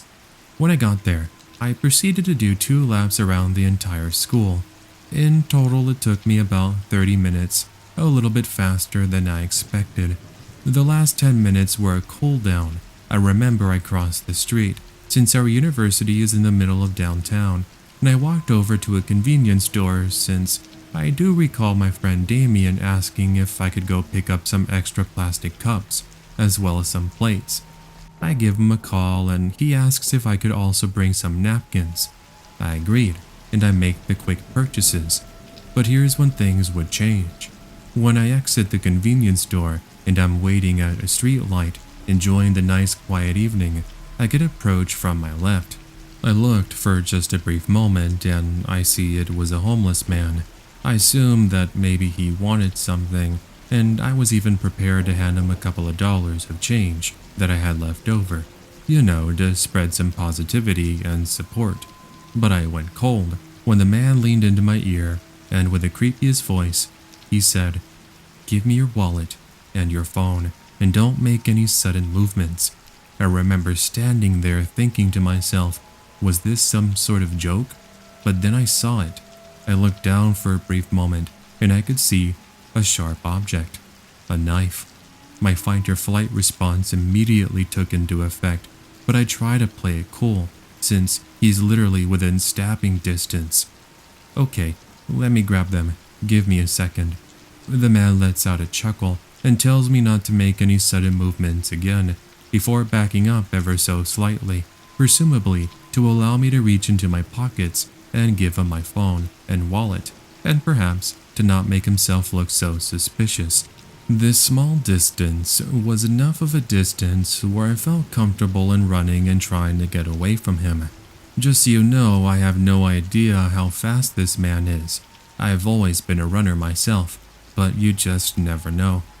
In one quick motion, I hurl the bag of cups, napkins, and plates right at his face, and with this distraction, I booked it across the street. Mind you, the signal to cross the street hadn't come on just yet, and there were cars still driving through the intersection. Looking back, I always despised how long that light took. Anyway, I didn't get hit. Thank God. Might have angered some drivers, but hey, at least it beats being mugged. Anyway, I continued toward the campus, and I looked back for a brief moment to see the homeless man standing next to the street lamp with a look of defeat. We had this 5-second awkward stare down before finally he puts his hands into his pockets and turned around and walked in the other direction. I felt a sigh of relief come over me now, but I wasn't safe just yet. I booked it all the way back to the dormitories, which required a fob key to enter the building, and it's not until I was inside the lobby that I could finally catch my breath and try to relax. A couple of students who had just gotten out of the elevator saw me, and they asked me what was wrong and why I looked as pale as a ghost. I told them about what happened, and they agreed that what I experienced was truly disturbing. Eventually, I do catch my breath, and I called the campus police so that I could provide them with details of what had just occurred. They told me that they would get into contact with the police department, but I never found out if they ever caught the guy or not. By the way, the entire campus sent out a text message telling students to remain in lockdown, but it was lifted half an hour later. I'm still not sure if they ever caught the guy or not. I surely didn't see him ever again, and there weren't any reports of people being mugged for the next coming months. As for the paper plates, cups, and napkins, we ended up getting some from one of the neighbors. The rest of the evening went by as normal, albeit with quite a scare to remember. So where do I begin? Oh yes, 3 years ago, I just gotten out of work and I was going to be making my way over to my grandma's house, where my whole family was going to be waiting for me. However, before I could get into my Mini Cooper, my mom called and asked if I could pick up some extra sodas at Stater Brothers. I agreed, so I drove over to the shopping center that was adjacent to where my work is located. I went in, grabbed the sodas, and as I walked down the aisle of chips, I remembered something pretty important. It was my little cousin Amber's 7th birthday today, and I had no gift for her. I did think of making a quick stop to the toy store, but I was already running late. Therefore, I just figured I would just get her a card and some money. So I checked out and then walked over to the Bank of America a few buildings over. That way I could go ahead and grab some cash. The shopping center, although packed to the brim earlier in the evening, was now radio silent, with just a few people here and there. This made the already quiet evening, with a light rain just beginning to fall, that much more peaceful. Too bad that things were going to take a turn for the downright horrifying. When I reached the ATM machine, a woman has just finished making a transaction, and she wishes me a good evening and goes about her night, as I now take the opportunity to place my card inside the ATM machine. I stood there for a solid 20 seconds, wondering how much money I should get for Amber. Ultimately, I decided on $40. As soon as I pushed the button to start the transaction, however, I can hear footsteps behind me getting louder and louder. I didn't really pay attention to them since people need to get money, but then I turned around and that's when I saw him. Oh, hello Erica. Happy Thanksgiving. I cringed at who I just bumped into. It was this man in his 50s who I instantly recognized. He was a customer who always showed up to my work and would always want to flirt with me, even though I had told him that I had a boyfriend and that I wasn't interested in going out with him. Sadly, my manager never did anything. Still not sure why. So you use Bank of America too, huh? Isn't that funny? I found nothing funny about the situation. That's why I try to walk past him, but he just jumps in front of me and asks me where I was going and if I had any plans for this evening. Clearly infuriated, I proceed to tell him that it's none of his business, and if he's got nothing else to do, then please just to leave me alone, because I needed to get going. I honestly thought that he was going to get the idea, but instead I hear his footsteps keeping up pace with me. Well, great. Here we go again. Look, dude, I have already told you multiple times I'm not interested in going out with you.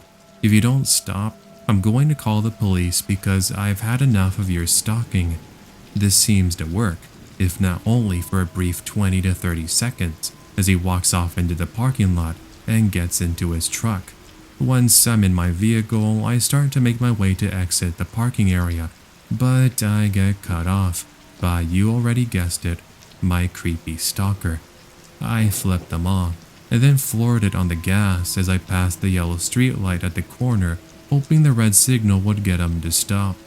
The creep storms past the red light like it's nothing, and he's approaching me with a purpose. Now it's at this moment I'm starting to have a nervous breakdown. But don't worry, unlike most people in these situations where you hear their story and yell at them for not getting the cops involved, I made sure to do just that. So I start driving in the direction of the police station, which was roughly a 3-minute drive away from where I was, and I was hoping I can have him get caught in the act. Now, let me just note something.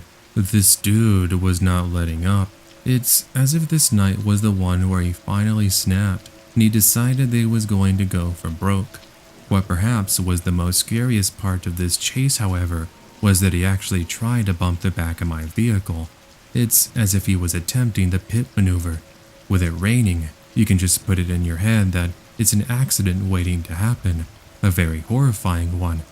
Luckily though, he seemed to back off for a brief moment, but as I sighed a breath of relief, he did something even crazier.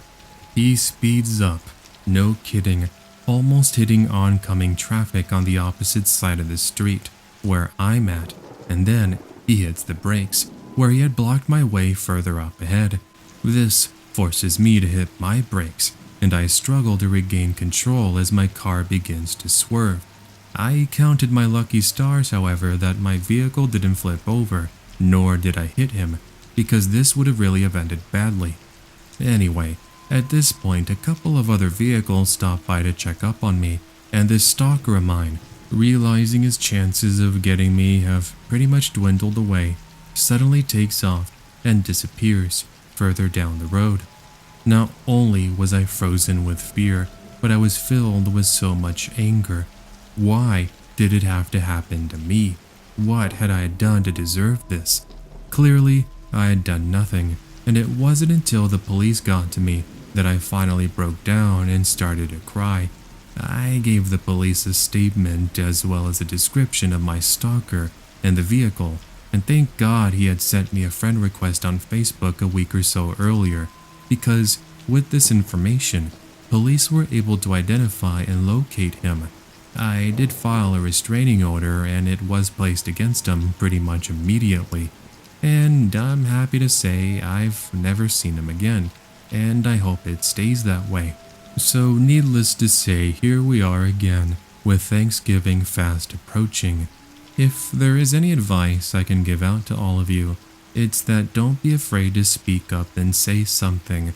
I know a lot of times we have that mentality of not wanting to be annoying or be labeled a drama queen, but when your senses are telling you that there's immediate danger, you best listen to those senses, and you best act before it escalates to something like what I went through that Thanksgiving evening.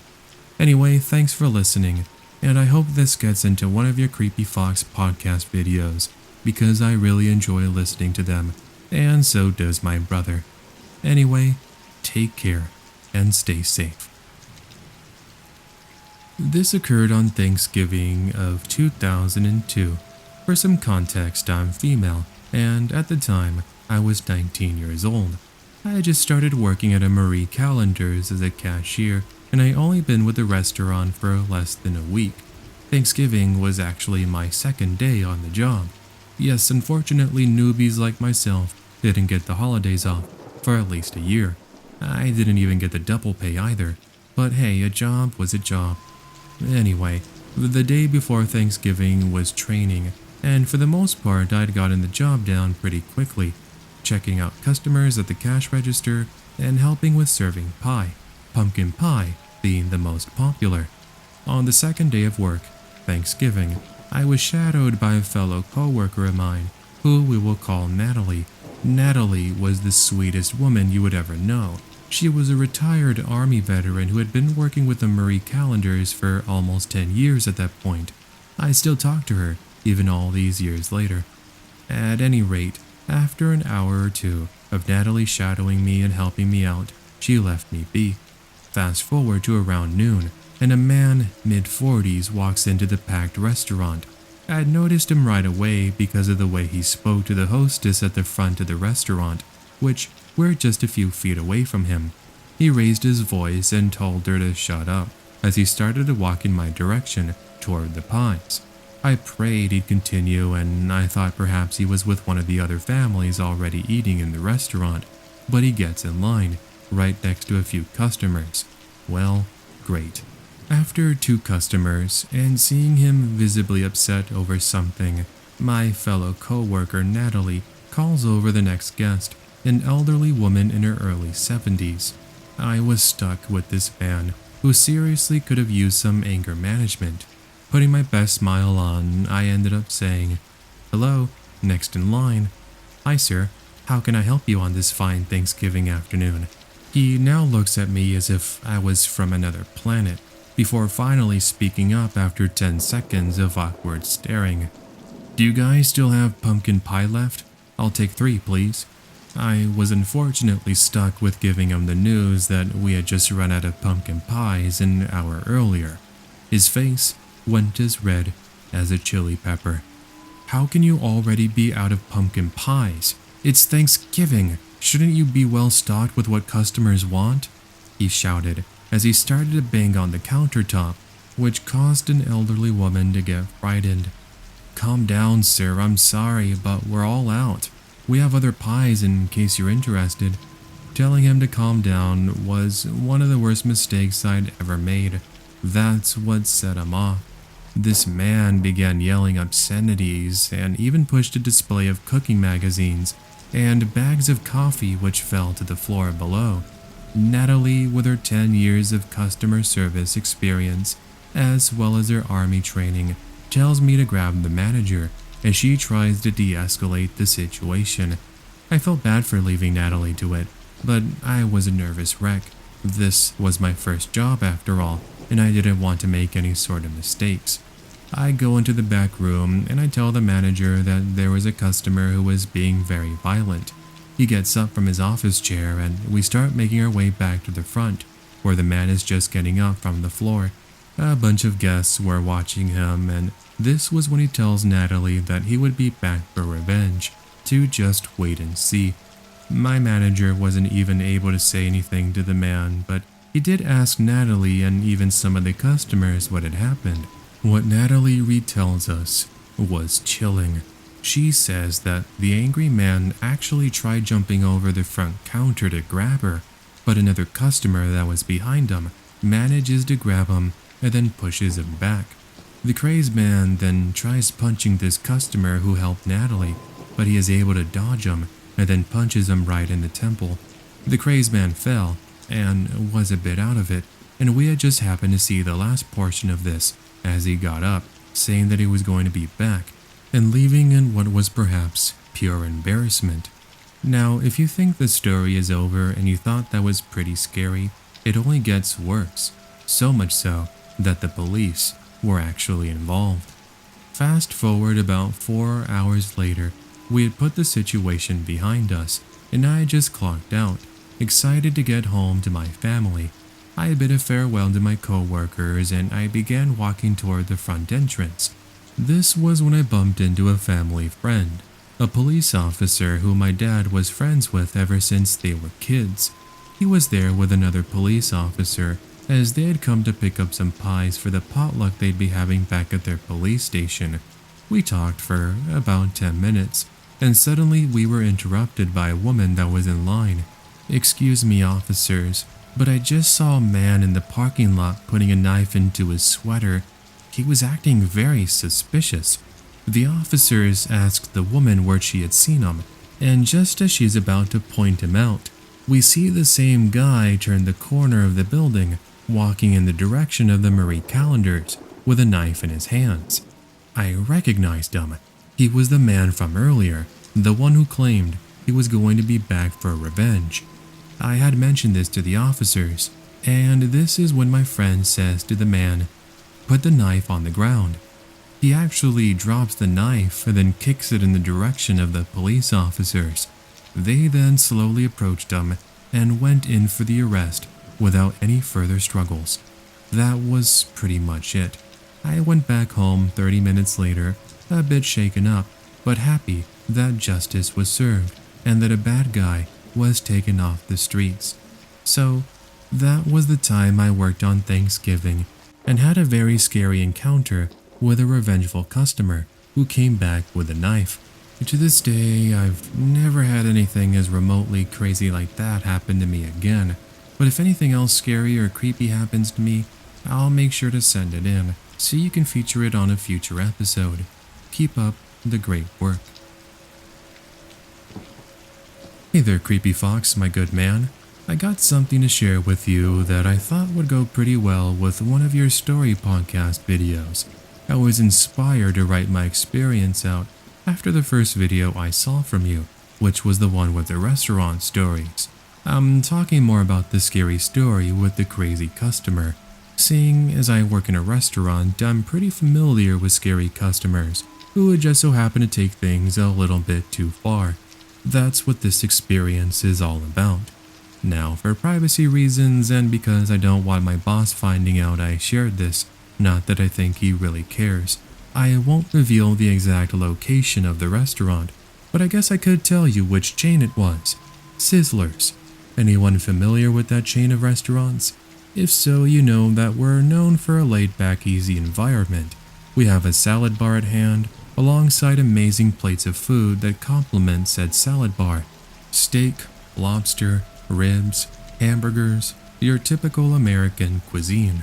On Thanksgiving, however, we do change the menu up quite a bit. Actually, we just add on top of what we already offer. You'll find your typical Thanksgiving foods that one enjoys with their family and friends. At any rate, I was working Thanksgiving at Sizzlers in the year 2018, and the shift was actually pretty good at first. I remember there was a light rain passing through the town, and there was just this overall feeling of joy and peace. As the night unfolded, we got a lot of elderly folks, most of them being the regulars, and as I served the customers and talked with my co-workers, I remembered telling myself, you know what, this is what life is all about. Sure, working at a restaurant and making minimum wage isn't exactly the most special thing in the world, but seeing people smile and even getting invited over by some of the guests to join them during their prayers was just so wholesome and peaceful. Honestly, what could make this night scary or worse? It's always got to be that one person, am I right? For real, why is it that no matter how much life could throw these good times at you, you've got to get that single party pooper that ruins everything? Who I'm talking about was this man. He was in his early 50s, and he had arrived with who I guess was his wife about halfway through my shift. Right away, I felt something was off with him when he gave me attitude when all I did was say hello to him and welcomed him in as I passed by a table near the entrance. He not only told me to shut up, well, there was another word put in there, the F-bomb to be exact, but he then followed it up by saying to wait to be acknowledged before I talked to him. Yeah, your typical tough guy. Moments later, I saw the couple walk over to my coworker so he could take their order. He gave them a hard time as well. Kinda sad, since my coworker, who we will call Jim, is the sweetest man you'll ever meet. He's a lot older than me. I was 22 at the time, He's in his 50s. Reminds me a lot of like an uncle or something. I always felt bad anytime a customer was mean to Jim, since at the time he had recently lost his wife to cancer. But Jim always smiled through anyway, and never let anyone put him down. Well, okay, thus far it seems that it's just been this one little incident of a rude customer. Let's fast forward about 20 minutes later. I'm doing my usual routine, and this is when I got called over by someone at one of the tables. I didn't see who it was at first, but something about the voice was very familiar. When I arrived in the area, it's the dude I mentioned before, and his wife. The man now starts to yell at me and is asking what is taking so long with their food to arrive. Of course, I have to be the one to tell him that it's taking a little bit longer due to the fact it's a full house. I just wish he would have gotten the message, but he doesn't. He now starts to yell at me and says that ever since he got here, apparently I was being really rude to him, as well as inconsiderate. Now, bear in mind, in my 2 years of working there, I had never seen this customer before. I don't know, but I'll tell you that I tried so hard not to yell back at him. I instead apologized for the wait, and this is when he does something pretty crazy. Scratch that. Scary. That I'm left traumatized for the rest of the evening. He perks straight up from his seat like one of those meerkats you see in the Lion King movies. Then he grabs a hold of me by the collar. His wife at this point is finally getting involved and trying to get him to calm down. Meanwhile, these moments feel like they go into slow motion. I feel that at any moment, he is about to sock me right in the face, and I am about to be knocked out. Thank God that that doesn't happen, as one of the regulars and his friends, all Vietnam veterans and regulars of that Sizzlers, come over and tell the guy to let go of me.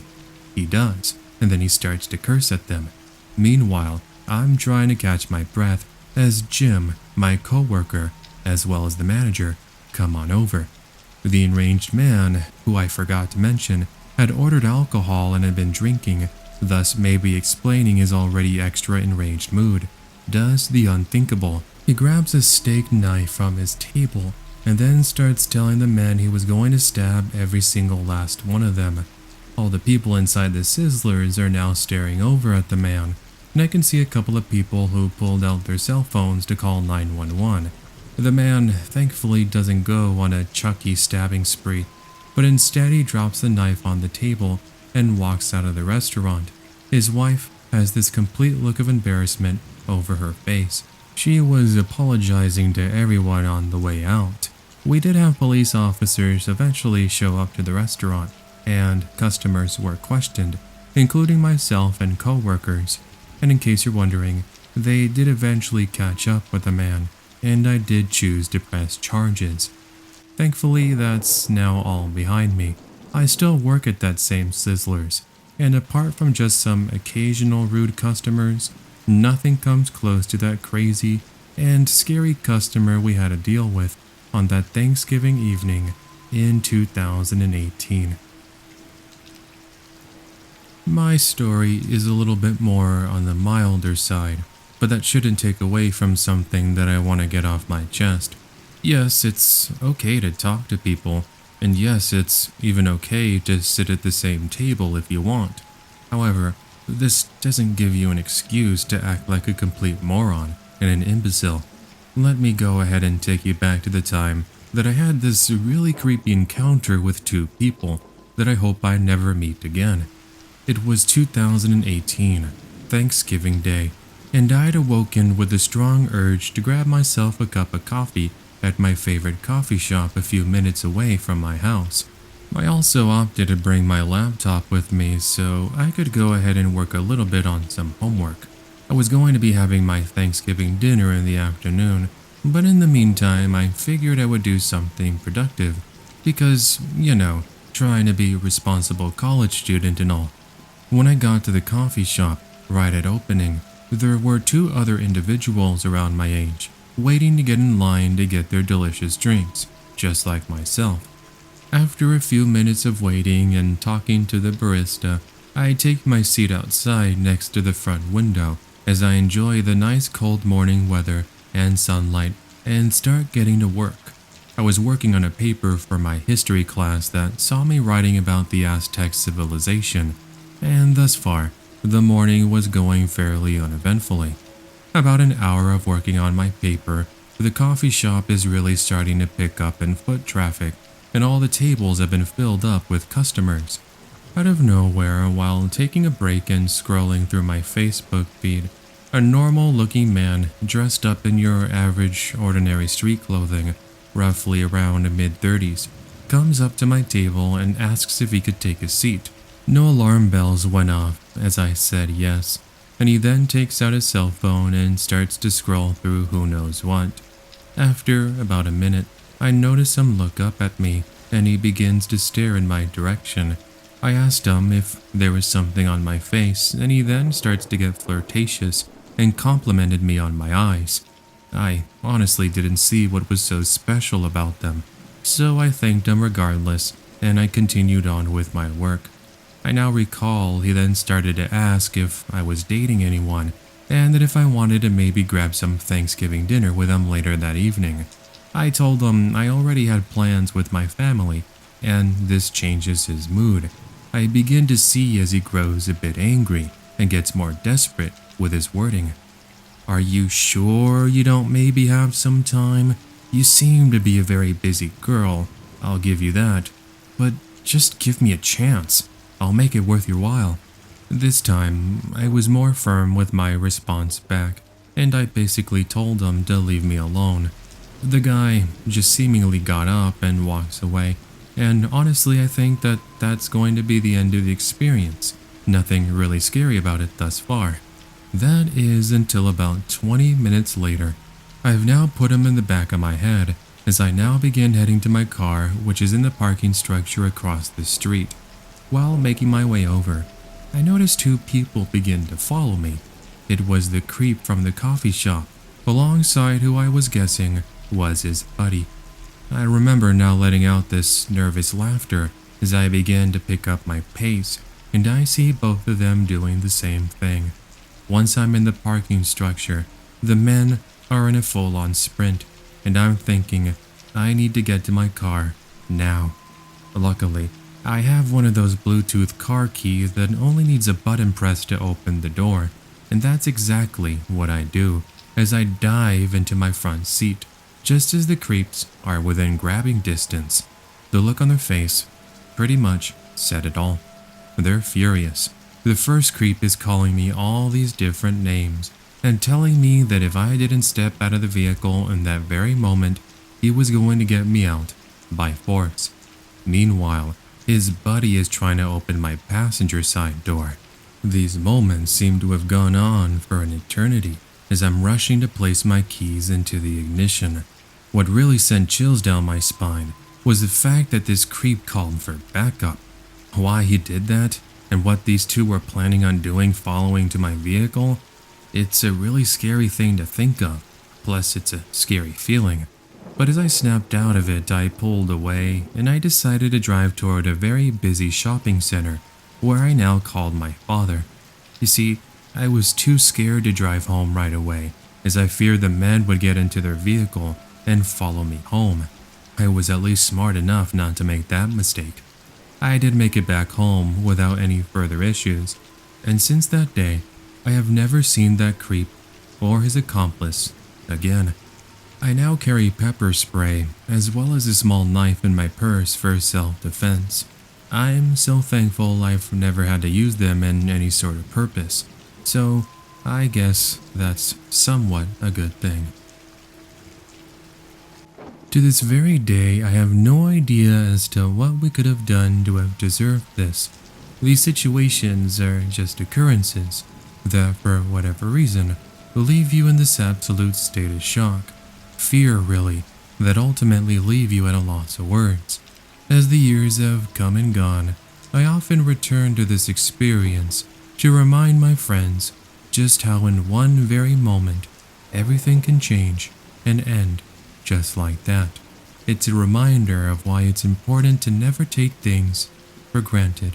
Now, this is the first time I'm ever sharing this online to anyone, and through the voice of the creepy fox, I tell you my experience. I remember this very well. 2005, Thanksgiving evening.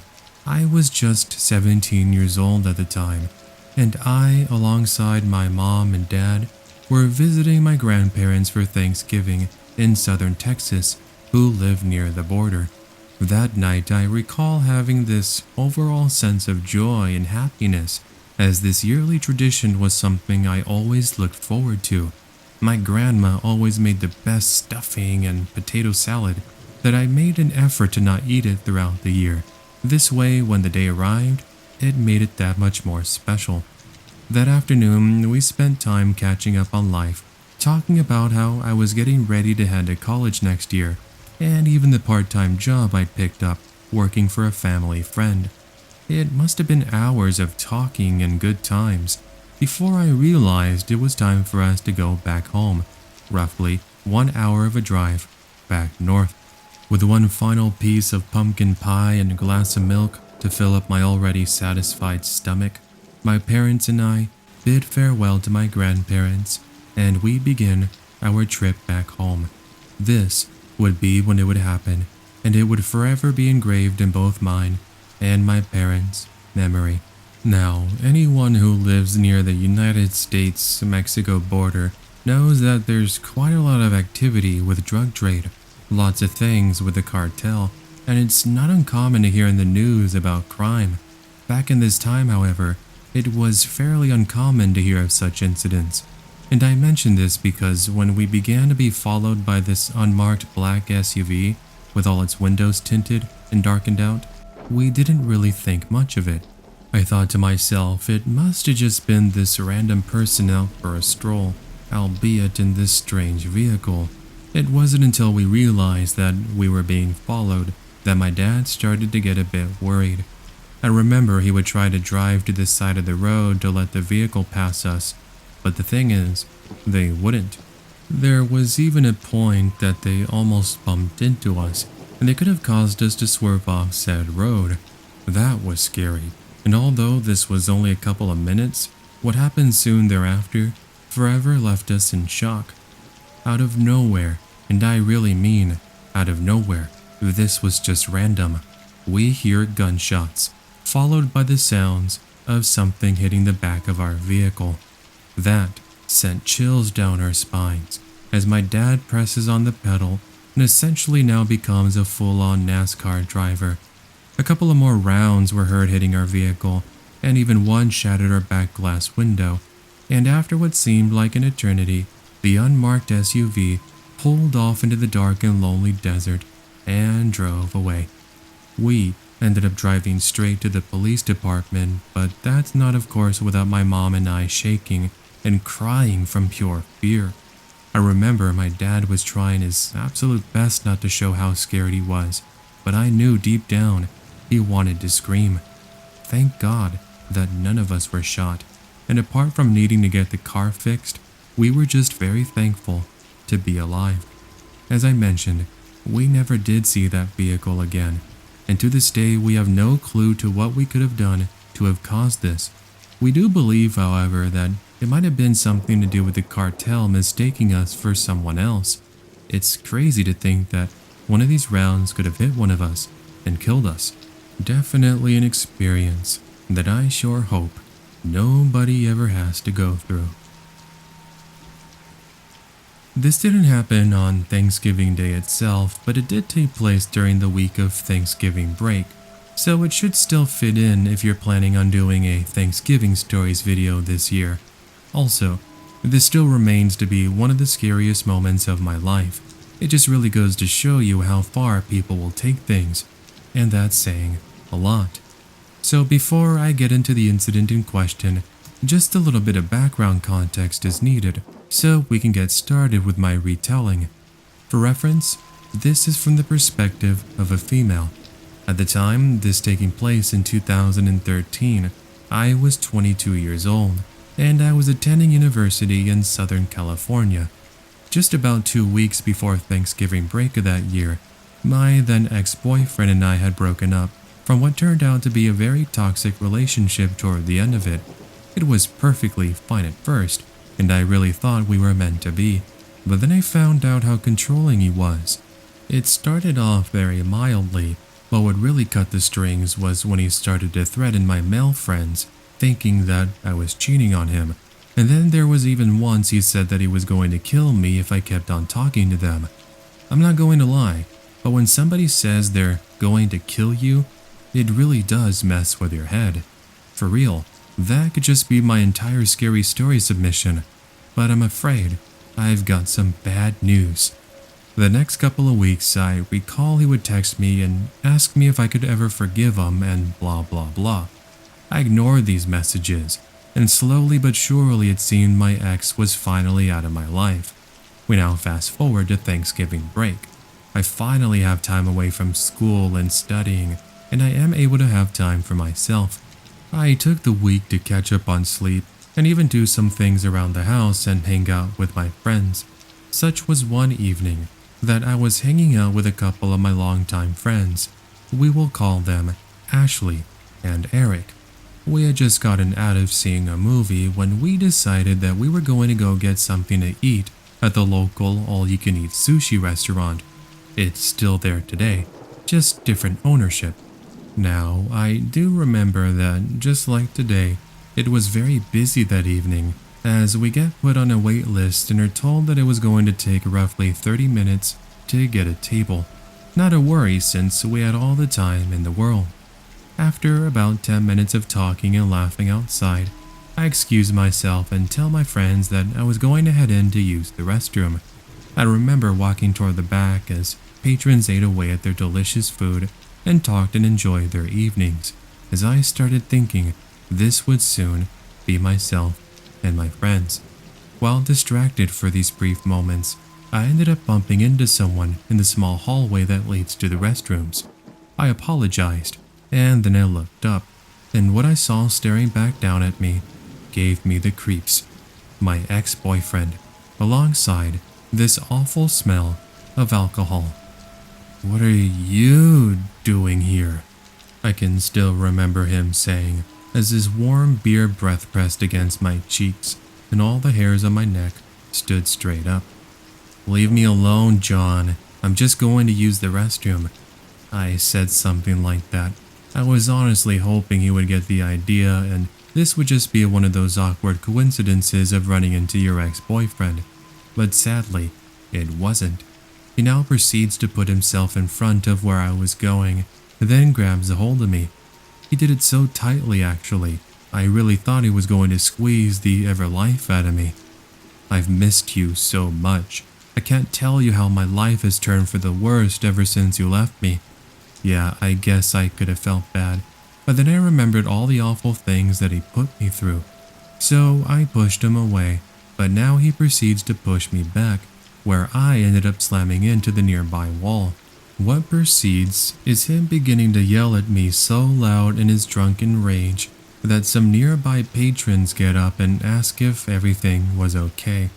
I take this opportunity to now start backing up, but he grabs my arm for one last time and once again tries to pull me towards him.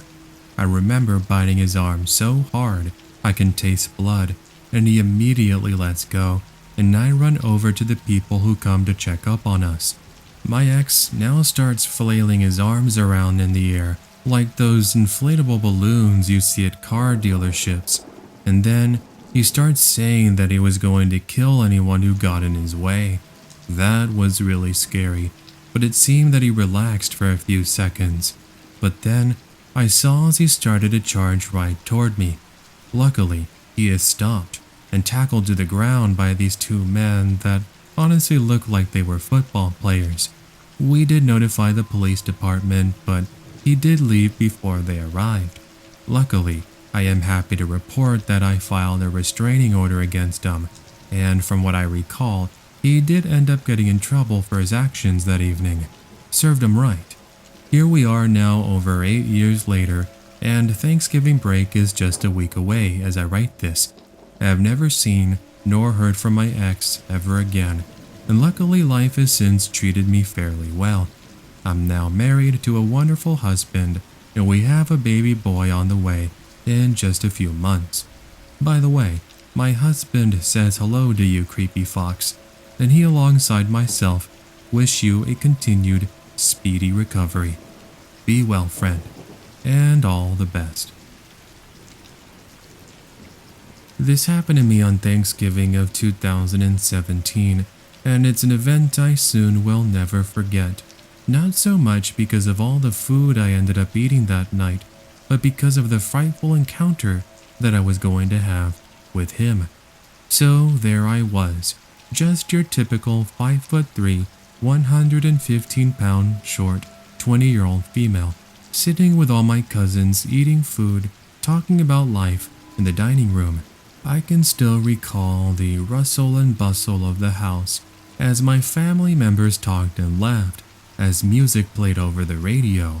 At a certain point, I remember hearing my mom ask my Uncle Joseph if he could go pick up a couple of extra 2-liter sodas as we had just run out. I heard this and approached my mother, telling her that I wouldn't mind going to pick up the drinks, since I really wanted an excuse to walk off some of the food I just ate. I had really bad problems with using the restroom back then, so I always had to walk a little bit just to get the bowels moving, so to speak. Anyway, my mom thanked me, and so myself and my Uncle Joseph now begin the 5-minute walk over to the gas station where we would go and pick up the drinks. I recall as my uncle and I walked in the cool November's evening talking about football, we soon reached the alleyway that would act as a shortcut to get to the gas station.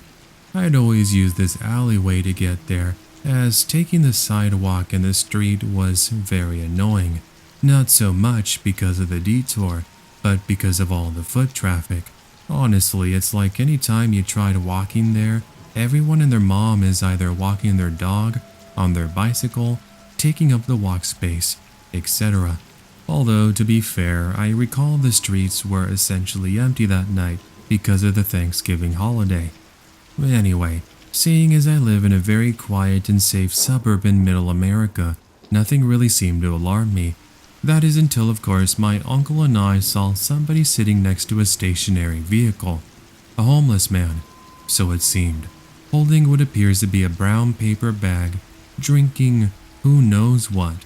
But let's face it, people who drink in public out of a brown paper bag are more than likely drinking alcoholic beverages. I really don't understand why they think that works, but whatever. As we pass him, he catcalls me, to which my uncle just gives him this very aggressive and intimidating stare down, which has the man curse something under his breath and then go back to drinking. I did find it a bit unsettling, but I'm a big girl. Words aren't going to really do much. Besides, I don't think I would ever see that man again, as I'd never seen him before. Anyway, continuing on with this retelling, we enter the gas station little store, and my uncle and I head over to the back where all the drinks are. I forgot what drinks my mom had requested as we were looking, so I gave her a quick call as my uncle heads over to the aisle of chips to might as well stock up on extra snacks for the party. I was talking to my mom when suddenly I can recall hearing the doorbell to the store chiming. I didn't pay attention to it at first, as I assumed it was just another customer, but moments later, this would all change. "Hey, I was talking to you earlier. Why did you end up leaving?" I hear someone say as I turn my attention to my right. There he was, the strange man my uncle and I had encountered in the alleyway. Seeing him here was quite strange, so I just ended up ignoring him as I hang up with my mom and grab a bottle of Sierra Mist. "Don't you dare ignore me when your elders are speaking to you." I remember him barking at me with a voice filled with rage and hatred as I stood there confused. "Is everything okay over here? What's going on?"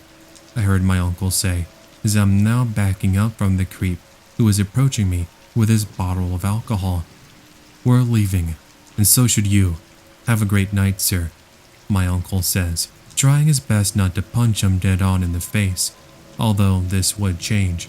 You see, As we start walking down the aisle, I felt a firm grasp on my hand.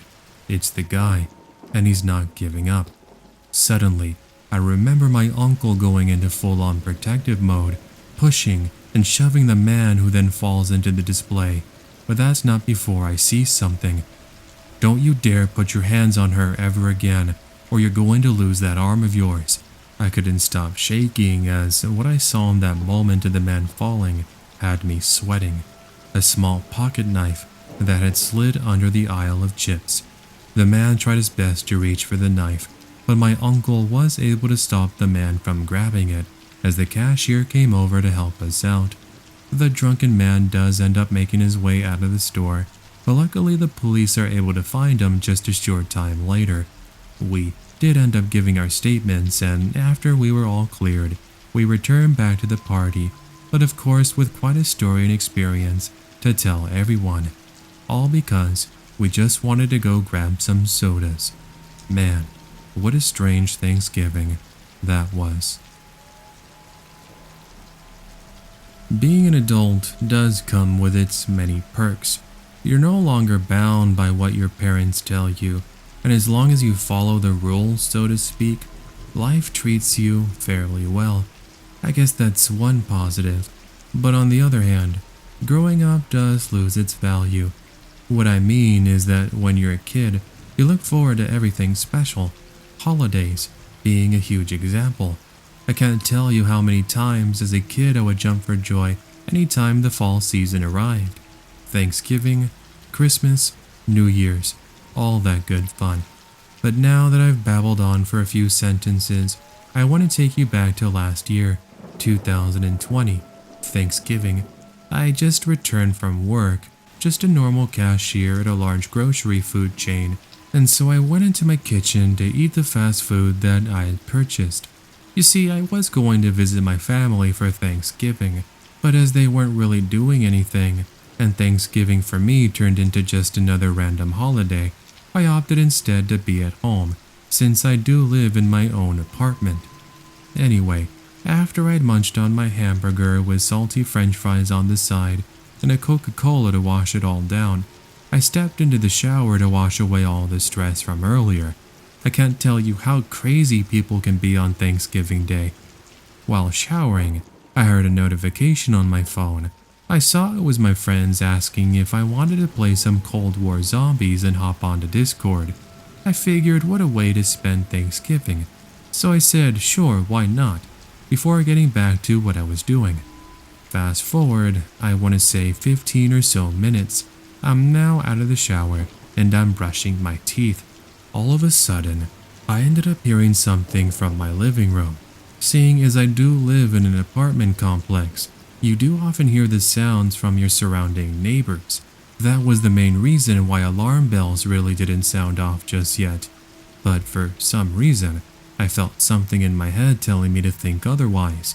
But like any naive person, I pushed it away and hopped on to Discord. Now, getting to my room wasn't really an issue as the restroom is literally right next to it. That's why as soon as I opened the door, I jump into my bed and then onto Discord moments later.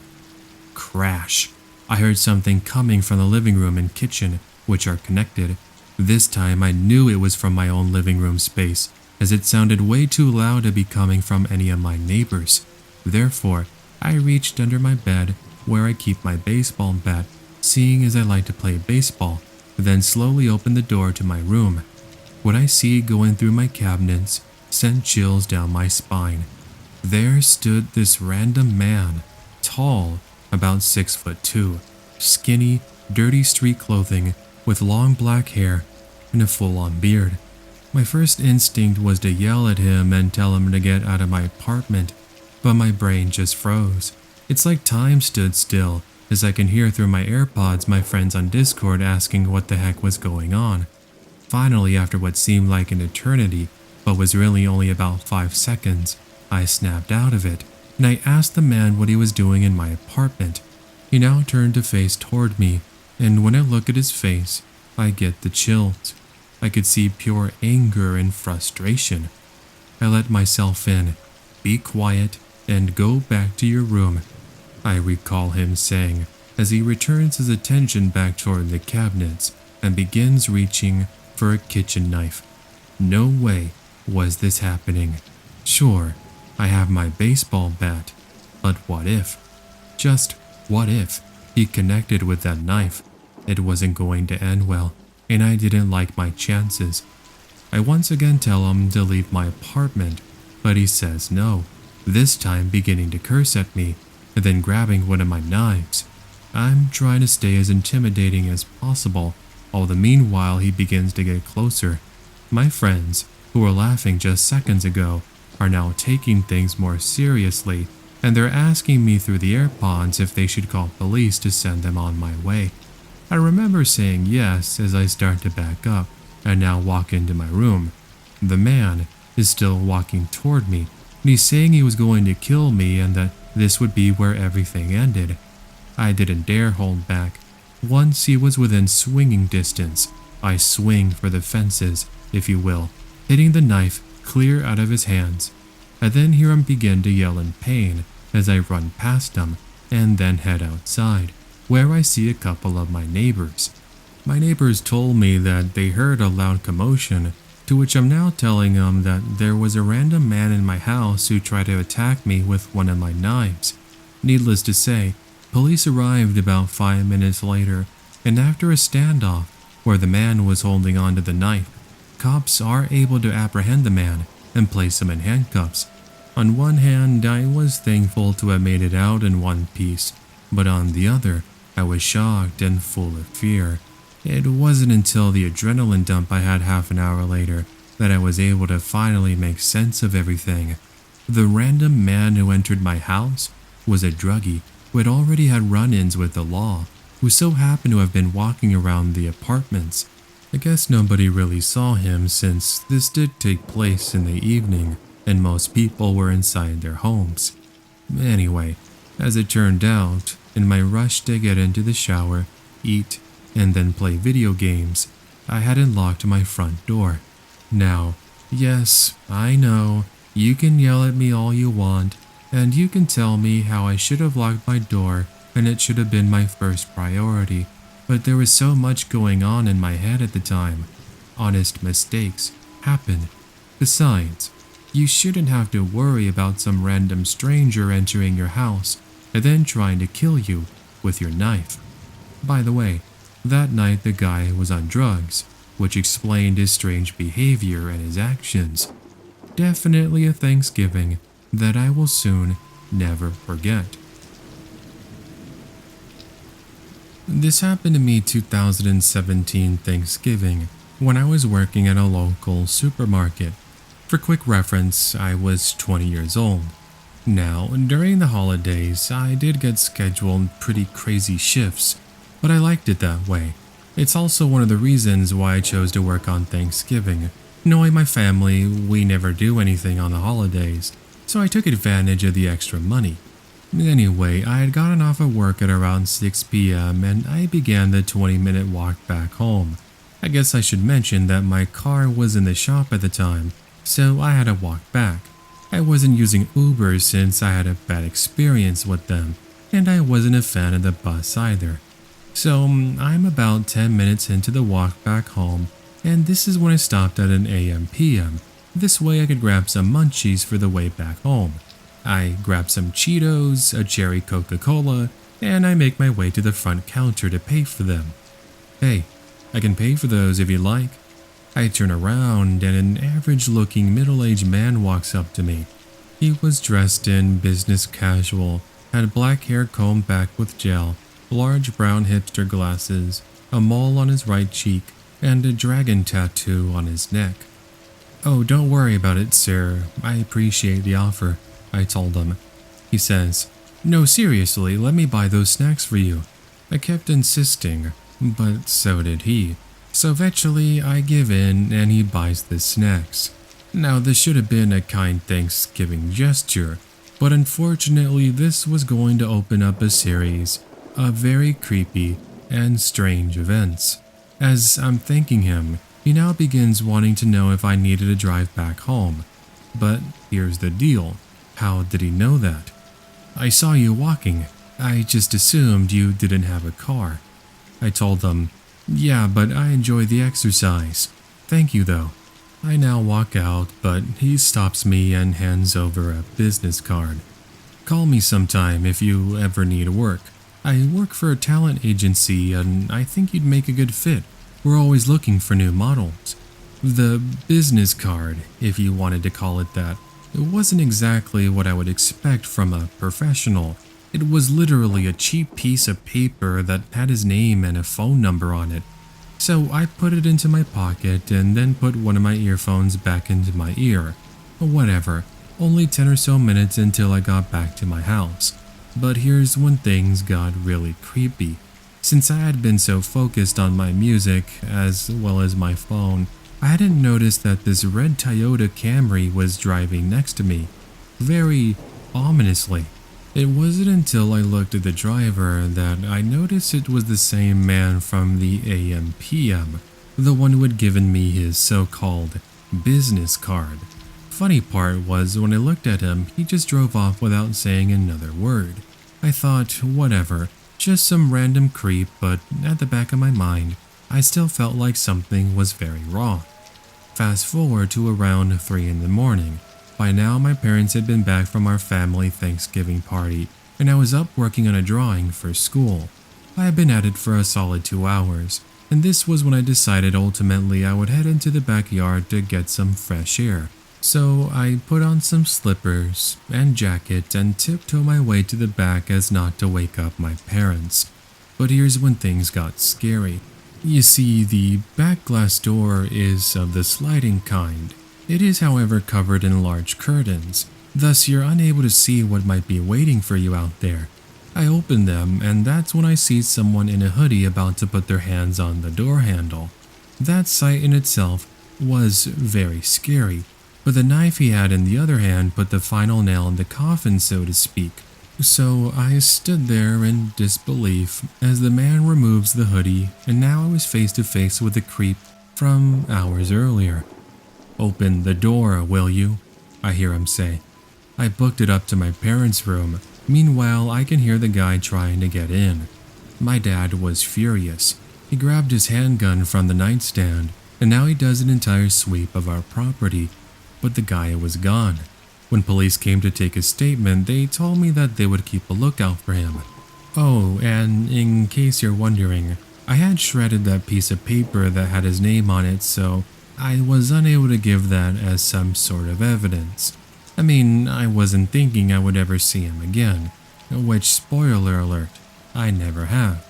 Just as soon as he had came into my life, he left, just like that, and I'm not sure where he is today. So to my fellow listeners out there, if a middle-aged man with slicked combed black hair, business casual clothing with glasses, a mole on his right cheek, and a dragon tattoo on the side of his neck offers to buy you food or gives you a business card, ignore him and report him to the police, because chances are it's the same guy. So that was the last story for today's episode. If this was the first time you joined us, then do consider subscribing and hitting that notification bell. That way you'll be notified of all the future uploads coming here to the channel. Also, make sure to leave a like rating if you enjoyed it, and leave a comment telling me what you all thought. Also, if you yourself have a scary story that you'd like to share, then send it in with my user submissions email, which appears on screen on my videos, tcfnarrations@gmail.com. Now, if you're looking for more of the Creepy Fox, then check out all the other videos I got on my channel. There's so much narration content that I'm sure you're going to enjoy. I've also got some exclusive Scary Stories narration episodes.